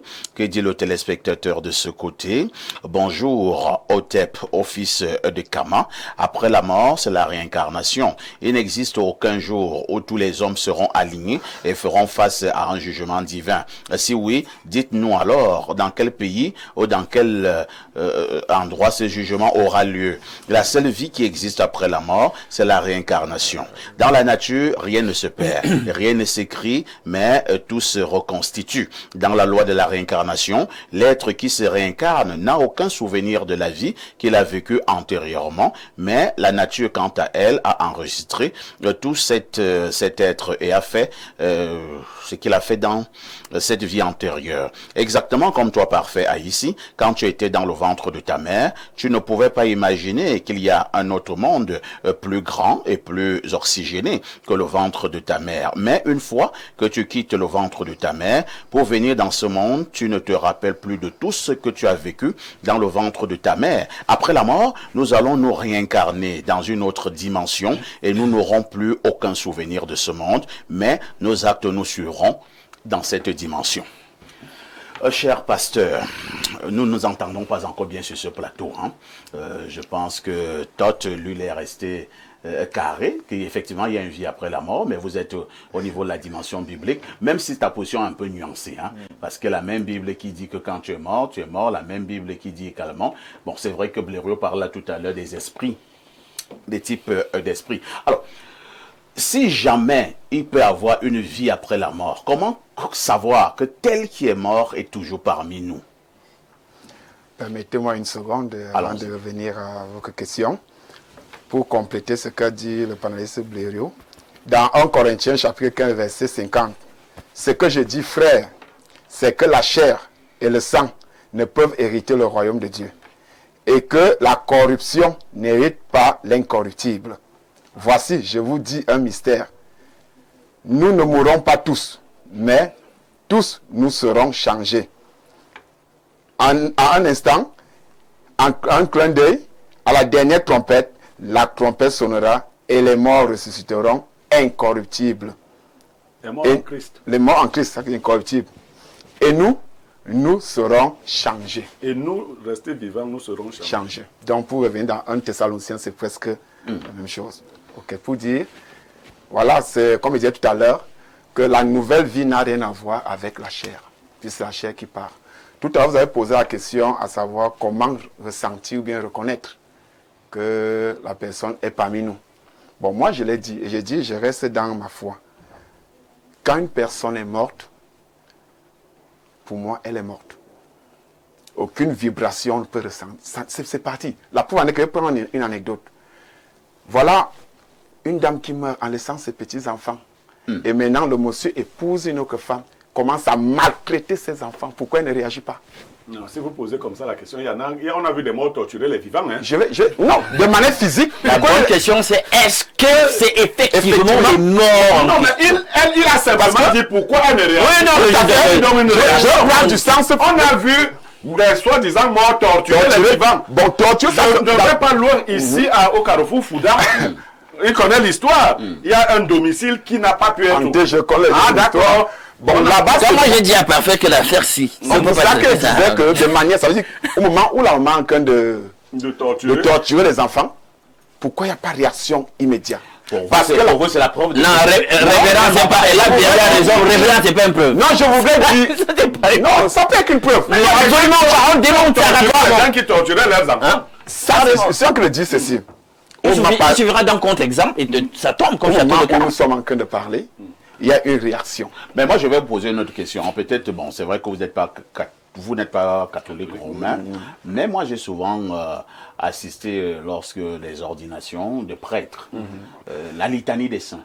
Lorsqu'on appelle souvent les saints là, Saint Paolo, Paula Colobis, Saint ainsi de suite, ainsi de suite. Ce sont des gens qui ont existé, vrai ou faux? Vous avez bien dit que ce sont les catholiques romains. Ah d'accord, oui. La question ne devrait pas être... Vous l'avez bien dit parce que... Ouais, ça c'est vrai aussi. Parfait. Laisse-moi en placer une. Oui, place. Pour dire que quoi? Je constate ici qu'on n'a pas fait attention à où je voulais nous emmener dans le débat. Tout le monde veut verser dans la vie eschatologique, c'est-à-dire que la rétribution des justes après la phase de la mort, c'est-à-dire la vie éternelle, etc. Avant d'arriver là-bas, il fallait résoudre la question de la mort. Qu'est-ce qu'on y met quand on dit qu'on est mort? Vous avez suffisamment dit. Justement. Bien, maintenant. Parfait. Il faut comprendre une chose. Il y a toute une philosophie. Dériot et puis le métaphysicien vont s'y retrouver. Vous savez que Platon a dit qu'en réalité, l'homme était habité d'une entité corporelle qu'il a appelée la sphère de la raison ou l'âme immortelle et qui subsistait à la mort de la chair. Nous le savons tous, ça c'est la philosophie platonicienne. Et quand vous êtes attentif et que vous lisez les philosophies orientales, vous vous rendez compte que on retrouve ces éléments de la philosophie platonicienne. Non, c'est la philosophie orientale. Non, tu as compris où je vais en venir. C'est-à-dire donc que Platon il ne s'est simplement qu'approprié ces éléments donc de la philosophie qui a toujours existé, la philosophie orientale, etc. Mais est-ce que c'est vrai, Parfait? Parce qu'on sait justement, et je l'ai toujours dit, il faut toujours avoir une lecture holistique de ces problèmes. Vous savez, je l'ai toujours dit, il y a une spiritualité, il y a la sphère de la spiritualité des esprits. Il y a les esprits du bien, il y a les esprits du mal, qui sont restés dans la rébellion. Hein, parce qu'il y a un ange, à un moment donné, qui s'est rebellé contre le Créateur et a attiré avec lui un tiers des anges dans la rébellion. Donc, il y a donc cette dialectique que nous retrouvons blanc-noir. Il y a une spiritualité de la lumière et il y a une spiritualité de l'occulte, je veux dire, des ténèbres. Alors, il y a toute une économie qui s'est instaurée par, justement, les entités en question de la rébellion, qui tendent à vendre l'illusion selon laquelle on ne meurt pas bien qu'on soit mort. Et pourquoi? Parce que dès le jardin d'Éden, vous vous rappelez, dans l'histoire de la rébellion, Satan a attaqué la parole divine à ce sujet. Quand l'Éternel a dit, de mort, vous mourrez. Pour leur dire, il n'y a pas de doute. Si vous mangez de ce fruit, vous allez mourir. Le diable est venu, il dit, est-ce que Dieu a vraiment dit ça? Est-ce qu'il a vraiment dit ça? Il crée le doute, puis finalement, il chute, il dit, vous ne mourrez pas. Il y a eu attaque contre la parole divine, et cette attaque ne s'est pas limitée là. Bien de chrétiens aujourd'hui ne comprennent pas ça. Ils ne comprennent pas qu'en réalité, c'est chambarder en réalité la totalité de la foi chrétienne que d'admettre qu'il puisse y avoir un état de conscience dans la mort. Vous n'êtes pas chrétien si vous pensez cela, et je vous le prouve. Pourquoi? Parce que la mort, c'est la destruction. Sur le plan sémantique, sur le plan logique, sur le plan philologique, sur le plan philosophique. Ouvrez votre lexique, c'est la destruction de tout. Donc, tout s'arrête.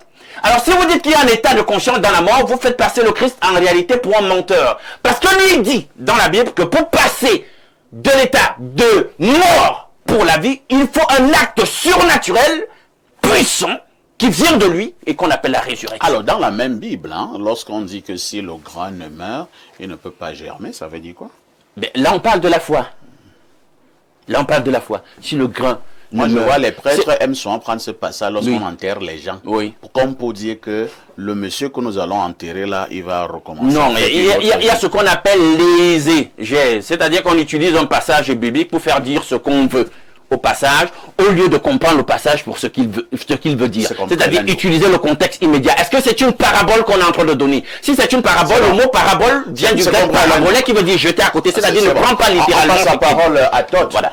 Todd, j'ai posé une préoccupation au pasteur tout à l'heure, mais je me suis rendu compte que ce n'était pas la bonne personne à qui on devait poser cette préoccupation. Vous qui pensez que les morts ne sont pas morts, alors nos ancêtres que nous enterrons, nos amis que nous enterrons, nos époux, nos épouses, nos amis, nos frères, comment ressentir leur présence? Comment savoir que tel qui est mort, effectivement, n'est pas mort? C'est d'ailleurs l'expérience que moi j'ai vécue personnellement après le décès de mon père il y a de cela 3 ans. Pour ceux qui ont suivi les rites initiatiques qui ont été diffusés dans les médias, tout le monde, bref, ceux qui ont prêté attention, ont vu le rituel très puissant qui a été fait pendant cette cérémonie. Mais avant de répondre, de faire des développements approfondis dans ce sens, j'ai entendu dire que je n'ai pas lu la Bible. Je précise que ma mère était pentecôtiste depuis 1987. Ça, c'était votre mère? Oui, donc j'ai grandi dans les écoles de dimanche. Et puis, j'avais toujours une Bible avec moi. Donc, c'est d'ailleurs la raison, c'est-à-dire que si j'ai cessé d'être chrétien, c'est justement parce que j'ai pris le temps de bien lire la Bible. Pas pour couper Todd. De la Genèse... Non, permettez à Todd d'aller au bout de sa pensée. J'ai lu la Bible de la Genèse à Apocalypse. J'ai trouvé beaucoup d'incongruités à l'intérieur. L'épisode de Caïn et Abel, l'épisode des fils de Dieu qui sont descendus, l'épisode du déluge, l'épisode des 3 fils de Noé, la malédiction de... Quelle vous avez trouvé Caïn et Abel? L'incongruité, c'est que Dieu, le Dieu de la Bible, aime le sang. Il refuse les fruits. Et quand on lui donne dans le sang humain, il se plaint. Mais c'est le même sang humain qui vient verser avec Jésus plus tard. L'unique éthiopien disait aussi la Bible. Maintenant, je disais donc toutes ces incongruités, les 3 fils de Noé, c'est Cham qui a vu son père nu, mais on maudit Canaan qui n'était même pas déjà forcément né.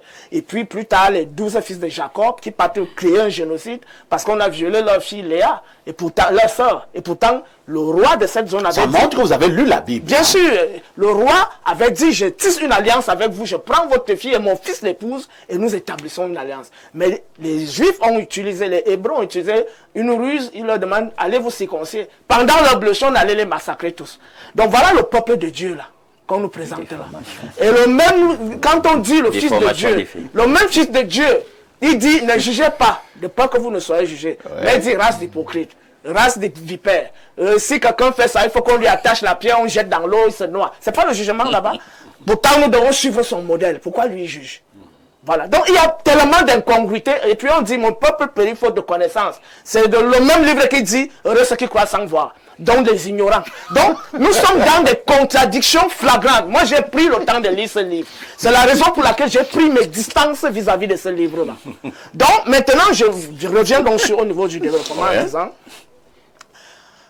les gens sont morts pendant 2 ans. Je vous prends l'exemple, j'ai une famille Mbouda, très belle. Elle me raconte, et c'est elle, l'histoire de sa famille. Il y a une femme qui était morte, et à chaque fois, elle dérangeait les gens. Elle faisait les apparitions pendant des années. On est allé creuser encore. On a trouvé le corps intact. On a pris la lame, on l'a blessée, elle saignait. Donc pendant 2 ans, voilà un phénomène. Tu vas dire que quand on l'a mis au sol, qu'est-ce qui s'est passé? Donc il y a des choses qui débordent les histoires de la Bible. Et je voudrais dire, avant de faire le développement, je voudrais dire qu'avant que la Bible ne commence à être rédigée, parce que le premier manuscrit de la Bible, c'est l'amulette de Ketef Hinnom, qui date de l'an 600 avant l'ère actuelle. Donc, 5000 ans avant que la Bible ne soit rédigée, il y avait déjà des textes sacrés. Il y avait déjà des très grands initiés, des très grands spirituels qui avaient élaboré un système de spiritualité. Donc, prendre la Bible comme le parangon de la spiritualité, pour moi, c'est une prétention parce que le chinois ne connaît pas ça. Le japonais ne connaît pas ça. Alors, je reste dans ma même question. Je reviens donc maintenant pour te répondre. Que quelqu'un qui est mort vit toujours parmi nous. Première des choses, je vous prends l'exemple sur les rites funéraires de mon père. Oui. Mon père est décédé le 5 septembre 2022. J'ai exiger que le corps ne mette pas long à la morgue. Si ça ne dépendait que de moi, on l'enterrait comme les anciens le faisaient après 2 jours ou 3 jours. Donc, on l'a mis à la mort, le 25 septembre, on l'a fait lever. Et puis, avant même qu'on ne mette le corps à la mort, j'ai pris des dispositions pour arranger le corps. Voilà. Et le jour que le corps sort, on a encore pris des dispositions pour arranger le corps. On a payé les dettes de la mort, parce que quand il passe le temps là-bas, il prend aussi les dettes là-bas. Qu'est-ce que vous appelez arranger le corps? J'espère qu'on va répondre à la question posée par... On arrange le corps, bon, je ne sais pas s'il faut parler de ça ici. Ok. Bon, on peut utiliser les feuilles de tabac et autres. Il y a beaucoup de choses qu'on fait. En fait. Ça, c'est le secret. Et donc, quand on rentre avec lui, on l'installe, il y a un ensemble de femmes qui veillent. Et donc, on lance les rituels. Quand on lance les rituels, ce qui tourne autour de la tombe, du cercueil, quand tu arrives à un certain endroit, tu sens la chaleur à cet endroit-là. Il est dans le cercueil, mais à cet endroit, il y a une chaleur particulière.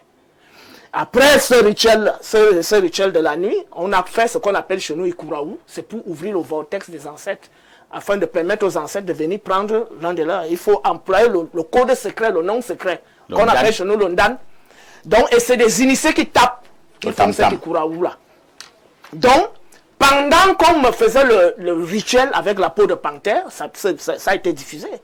Donc, on est allé sur le cercueil avec un truc qui fait tchac, tchac, tchac, tchac, tchac, un fruit, une sorte de fruit là, aplati comme ça. On tape sur le cercueil.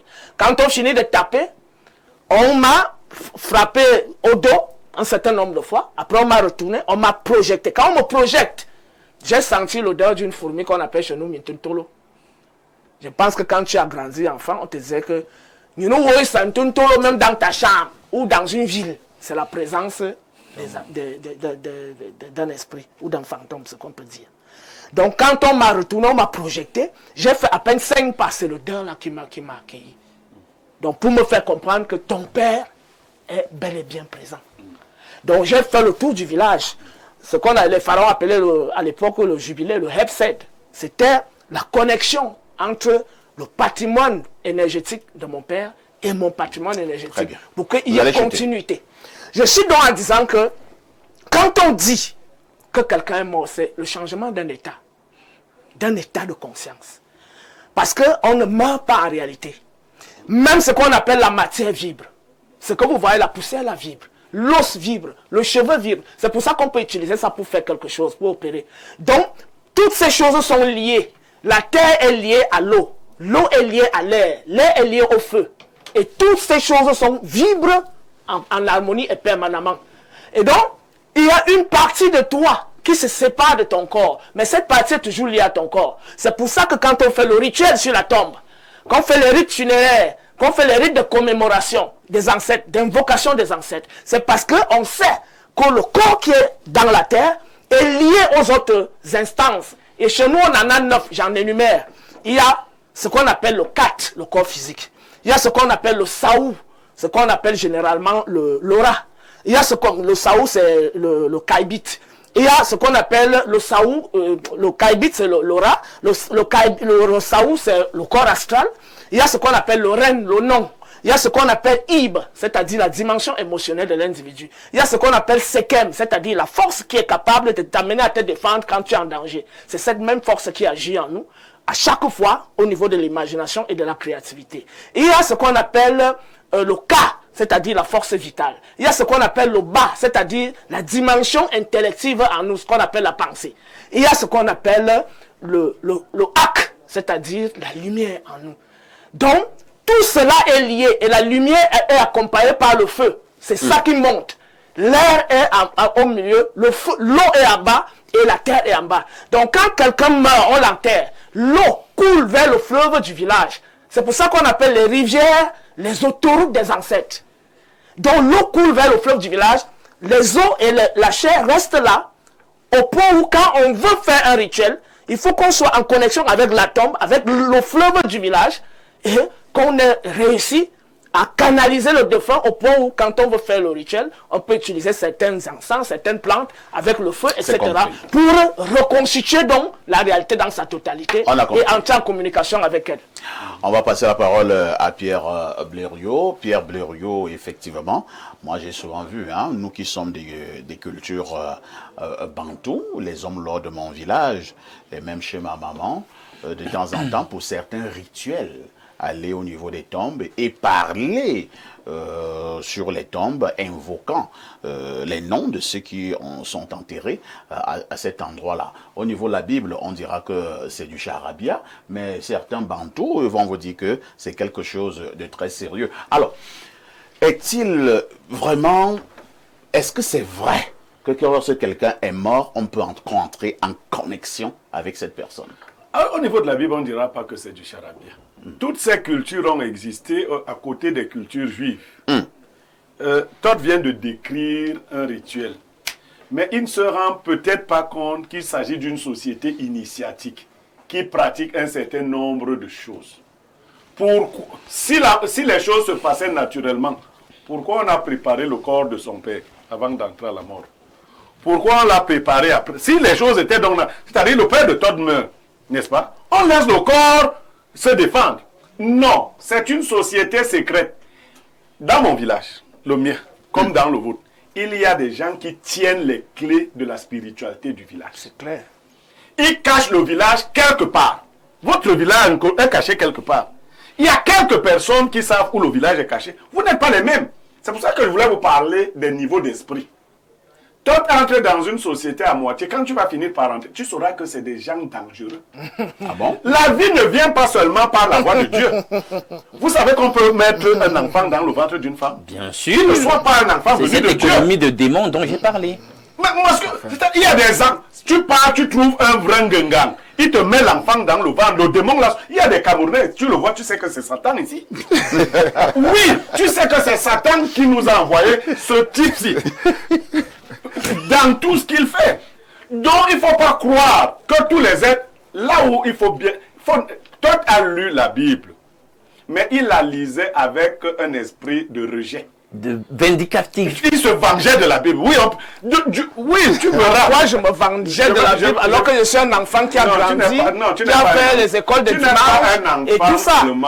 Je dis, il y a des cas d'esprit. Le corps de ton père, donc, dans les apparitions estoplasmiques que tu pourras voir, c'est un travail d'une secte. Non, je ne suis pas d'accord. Non, tu peux ne pas être d'accord, tu es libre. Je ne suis pas d'accord. Tous les corps, ta mère ne revient pas.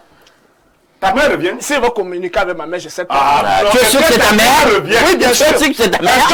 Est-ce que le même feu était apparu quand ta mère est les codes. Il ne comprend pas le mot. Non, laissez tomber. Je sais de quoi je parle. Je parle de mes expériences et de les initiatives. Quand mon homonyme grand-père est décédé, il a donné une consigne qu'on ne contourne pas son corps. Parce qu'il appartenait à un cercle particulier. Et il ne fallait pas contourner ce corps pour ne pas prendre l'énergie du groupe auquel il appartenait et la communication qu'il avait faite. D'accord? S'il m'a donné une consigne, je sais que ce n'est pas mon grand-père. Si je vais te déranger au village, je sais comment je me connecte à l'esprit qu'il a laissé, avec lequel il a travaillé. Mais à la vérité, mon grand-père Niémeg, lui, il est mort. Sauf qu'il s'est connecté à un égrégore. Et on peut utiliser son corps pour les apparitions, ce que vous appelez souvent fantômes. Ce n'est donc pas tout être humain. Parce qu'il y a plein de morts là. Il y a des gens, bon, le corps a été écrasé lors d'un accident. Si vous allez dans la tombe, vous allez retrouver quoi? Lorsqu'on brûle le corps, il y a des gens qui ont demandé qu'on brûle leur cendre. Et on les incinère. Et comme vous allez retrouver... Non, il ne faut pas rester à la... Même la cendre là, ça a toujours une vibration. Nous sommes quand même des scientifiques. Qu'on comprenne. Ouais. Je vais revenir là-dessus. Le groupe de sorciers qui t'a initié... Mais il n'était pas de mon village. Ceux qui sont venus faire le travail n'étaient pas du village, justement. Ils n'étaient pas du village. Comment tu dis que... C'était pas le groupe de sorciers. Non, lui parle du groupe de sorciers, là, pas de fou. Même nous ne sommes pas initiés à la sorcellerie. Le groupe de sorciers... entend par Qui t'a sorcellerie. initié ce jour ne t'a pas Tout dit. dépend. Non. On t'a mis dans la sorcellerie. Jamais. Avec ta permission là, je bats en brèche. C'est à moi qu'on parle. Si je peux déjà réagir. Non, je vais te laisser réagir. Alain parle d'abord. Je parle alors d'abord. Alain parle et tu vas clarifier. Alain. Parce que ce que nous sommes en train de chercher à résoudre sur ce plateau, c'est la problématique de l'état de conscience dans une certaine mort. Or, vibratoirement parlant, c'est la physique vibratoire. Tous les éléments de matérialité, même inertes, de notre environnement, de la Terre vibre. Vous connaissez la résonance de Schumann. Tout n'est que vibration. Nous-mêmes, nous vibrons. Nos cellules, les agents pathogènes, chacun a une vibration. Chacun de ces éléments. Mais est-ce que parce qu'il y a vibration, il y a un état de conscience dans la vibration en question? Non! Il y a des éléments inertes. La roche vibre. Mais est-ce qu'il y a un état de conscience dans la roche? Absolument pas! C'est de la matière inerte sur le plan physico-chimique. Donc, faut pas embrouiller les gens en disant que dès que ça vibre, alors il y a un état de conscience. Maintenant, toi, tu réagis également. Premièrement, je balaye en brèche le propos de mon frère Yemek. Parce qu'il parle... Je sais que c'est un chrétien. Non. Et il défend l'idéologie chrétienne. Donc, pourtant, c'est un bon fils bâtard.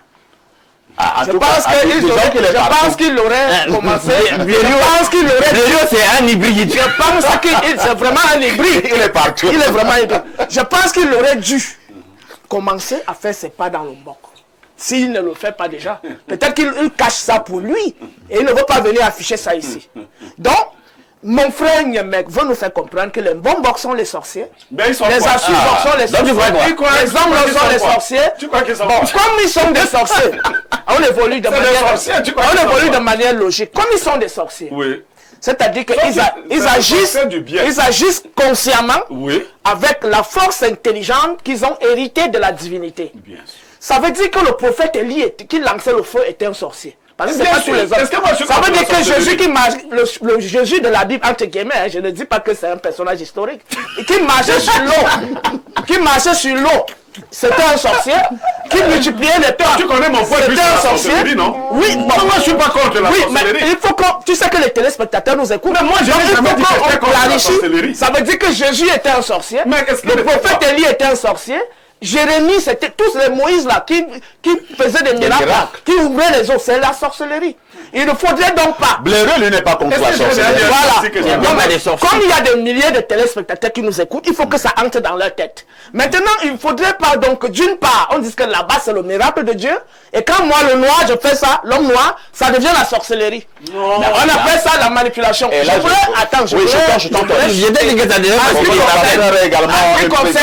En ce qui concerne la vibration et le rôle de l'intelligence dans la nature, le monde minéral, les pierres, la vibre.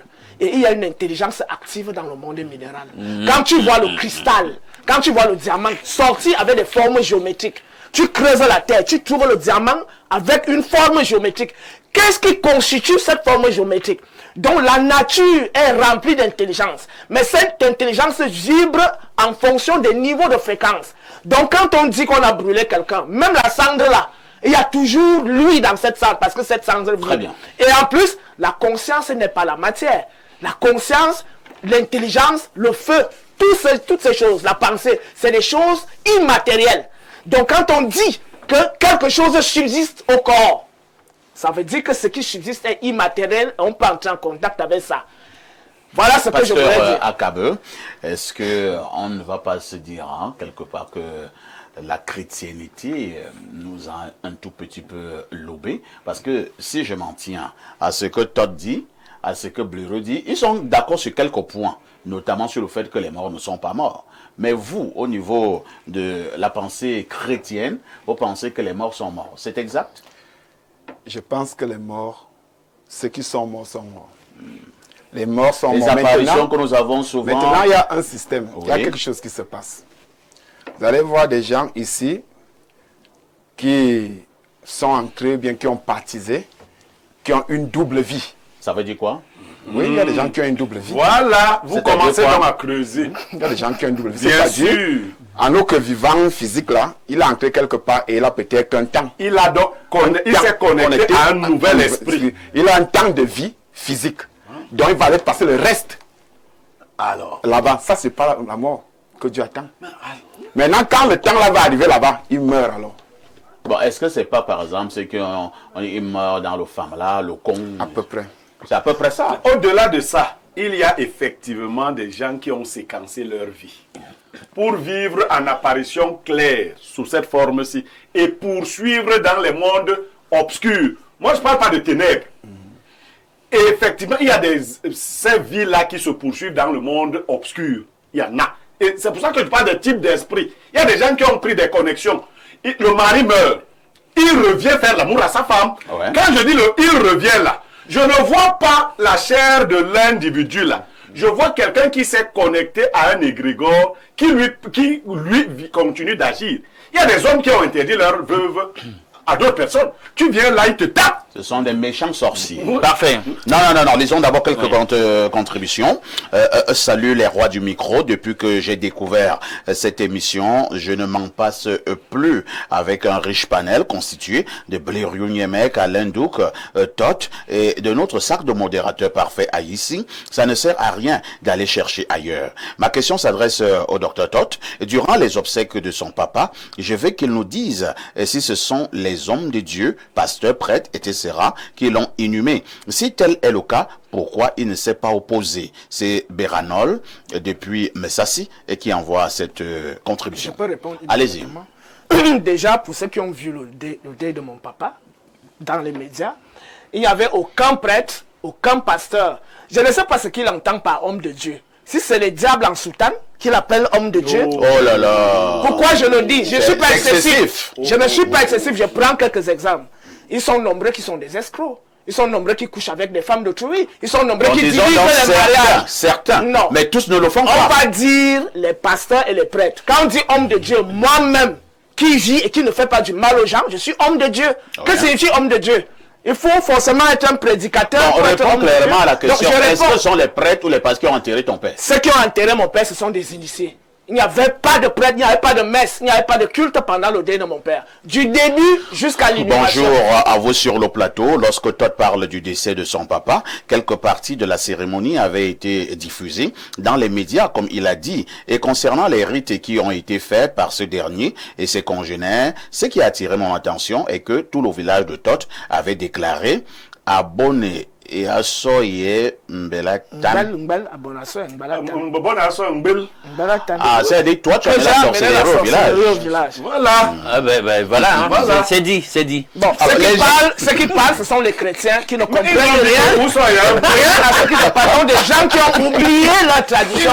Mais ceux qui savaient, les anciens qui étaient au village, qui savaient, ils ont dit, le rituel que tu as fait est bien et parfait. Monsieur ici, le téléspectateur qui parlait d'entrer en contact avec les morts confondait peut-être âme et esprit, qui tous deux font partie du corps. C'est l'esprit qui peut être convoqué, car étant la trace laissée dans cette dimension par la personne, le véhicule, le corps, qui le contenait peut-être un jour. Pourriez-vous mettre sur le plateau un thème sur le corps, l'âme et l'esprit? Ça aiderait à déblayer certaines incompréhensions sur la réincarnation, ce qui est différent du concept de vie après la mort. C'est Bertrand Amarois qui envoie encore ce message. Oui, parfait. Oui. Il faut que les gens comprennent quelque chose. La spiritualité est faite d'entités qui les gouvernent. D'entités de lumière et d'entités de ténèbres, comme je les appelais, comme Blélo appelait lui selon ses terminologies obscures. Toujours est-il qu'il y a ce manichéisme, cette dialectique entre ces bords. Et toute l'économie de ceux qui vous disent, qui voient les fantômes. J'ai parlé à mon ancêtre dans la case des crânes. J'ai fait ci, j'ai fait ça. J'étais en contact avec telle personne qui était morte. Non, c'est les démons qui font une manifestation. Oui. Je veux dire ça comme ça pour que les gens comprennent. C'est les esprits. Oui, mais c'est les démons sont des esprits, non? Non, dis en français que c'est les esprits. Non, c'est des esprits. En français, c'est péjoratif. C'est péjoratif parce que je veux que ce soit démoniaque. Je veux que ce soit péjoratif pour qu'on comprenne qu'en réalité, ce sont les anges déchus du début qui sont dans cette opération de séduction. Alain Douk, on comprend que toi, tu es de la thèse qui voudrait que les morts soient morts. Les morts sont morts. Ils sont morts. Ils sont morts. Donc, et les démons continuent à nous séduire. Oui, mais moi j'ai dit que les esprits ne sont pas morts. En fonction de la catégorie d'un esprit, il peut survivre au corps. Il va survivre au corps qu'il a habité. Et il peut interagir avec les esprits qui sont vivants. Voilà. Tot, les morts sont morts. Daimon en grec signifie génie. Et parmi les génies, il y a les bons génies et les mauvais génies. Mais les gens utilisent le mot démon pour globaliser tout. Donc un démon peut être bon. Oui, il y a les bons génies. Mais Socrate disait qu'il est habité par un démon. Voilà. Donc en fait, c'est parce que les gens ne rentrent pas dans l'étymologie. Pastor, est-ce qu'un démon peut être bon? Ça dépend de ce qu'on appelle démon. Oui, c'est ce que j'explique donc. Tout à fait. En grec, dit que un démon, c'est génie. Oui, c'est génie. Comme un exemple que nous prenons, nous parlons de la sorcellerie. Dès que tu poses un acte, on dit c'est un sorcier. Voilà. Et automatiquement, nous prenons ça avec sens négatif. Voilà. Nous parlons là des démons. Voilà. Vous êtes pasteur. Est-ce que vous pouvez dire aux fidèles un jour qu'il y a des bons démons? Non, je ne peux pas. Selon ce que dit la Bible, la Bible décrit le démon comme un mauvais esprit. Oui, Voilà. j'étais en train Donc de... chez toi, Chez vous, donc, finalement, quelle est votre position, révérend? Non, je suis dans quelques secondes. Non, je suis en train de dire, j'ai fini. Par rapport à ce que toi t'as dit, il essaie de décrire ici qu'il y a le mot démon, le mot. Chez lui, il y a les bons démons, les mauvais démons. Voilà. Mais chez vous, tout démon est mauvais. Tout démon est mauvais. Nous sommes Voilà. au terme Donc, de ce j'étais programme. en Quelques secondes de tot. En termes de conclusion, donc, voilà ce que j'ai dit. L'obscur accouche la lumière. Maintenant, dans l'obscur, qu'est-ce qu'on met dans l'obscur? Est-ce que c'est le chaos? Est-ce que c'est le désordre? Est-ce que c'est la destruction? Ce sont les ténèbres qui accouchent la lumière. Le soleil, pour qu'il sorte le matin, il doit être précédé par la nuit. Pour que l'enfant naisse, il doit être précédé par la grossesse. C'est compris. Voilà. De toutes les façons, nous reviendrons la semaine prochaine pour continuer dans le cadre de ce programme en parlant des morts. On verra un tout petit peu. On va parler des esprits. On va parler des esprits parce qu'il y a également un autre conflit. C'est-à-dire que quelqu'un est mort, vous pouvez le voir et... Il y a Douk qui dit que ce sont des histoires, ce sont des mauvais esprits. C'est lui-même qui dit toujours que nous sommes... c'est la personne qui est partie. Mais c'est toujours lui qui dit que nous sommes constitués de corps, d'âme et d'esprit. Il refuse l'esprit, met la croix sur l'esprit. Le débat ne va pas recommencer. Ne ratez pas la rediffusion de ce programme tous les soirs à partir de 22h30 avec tout ceci. Que faites-vous?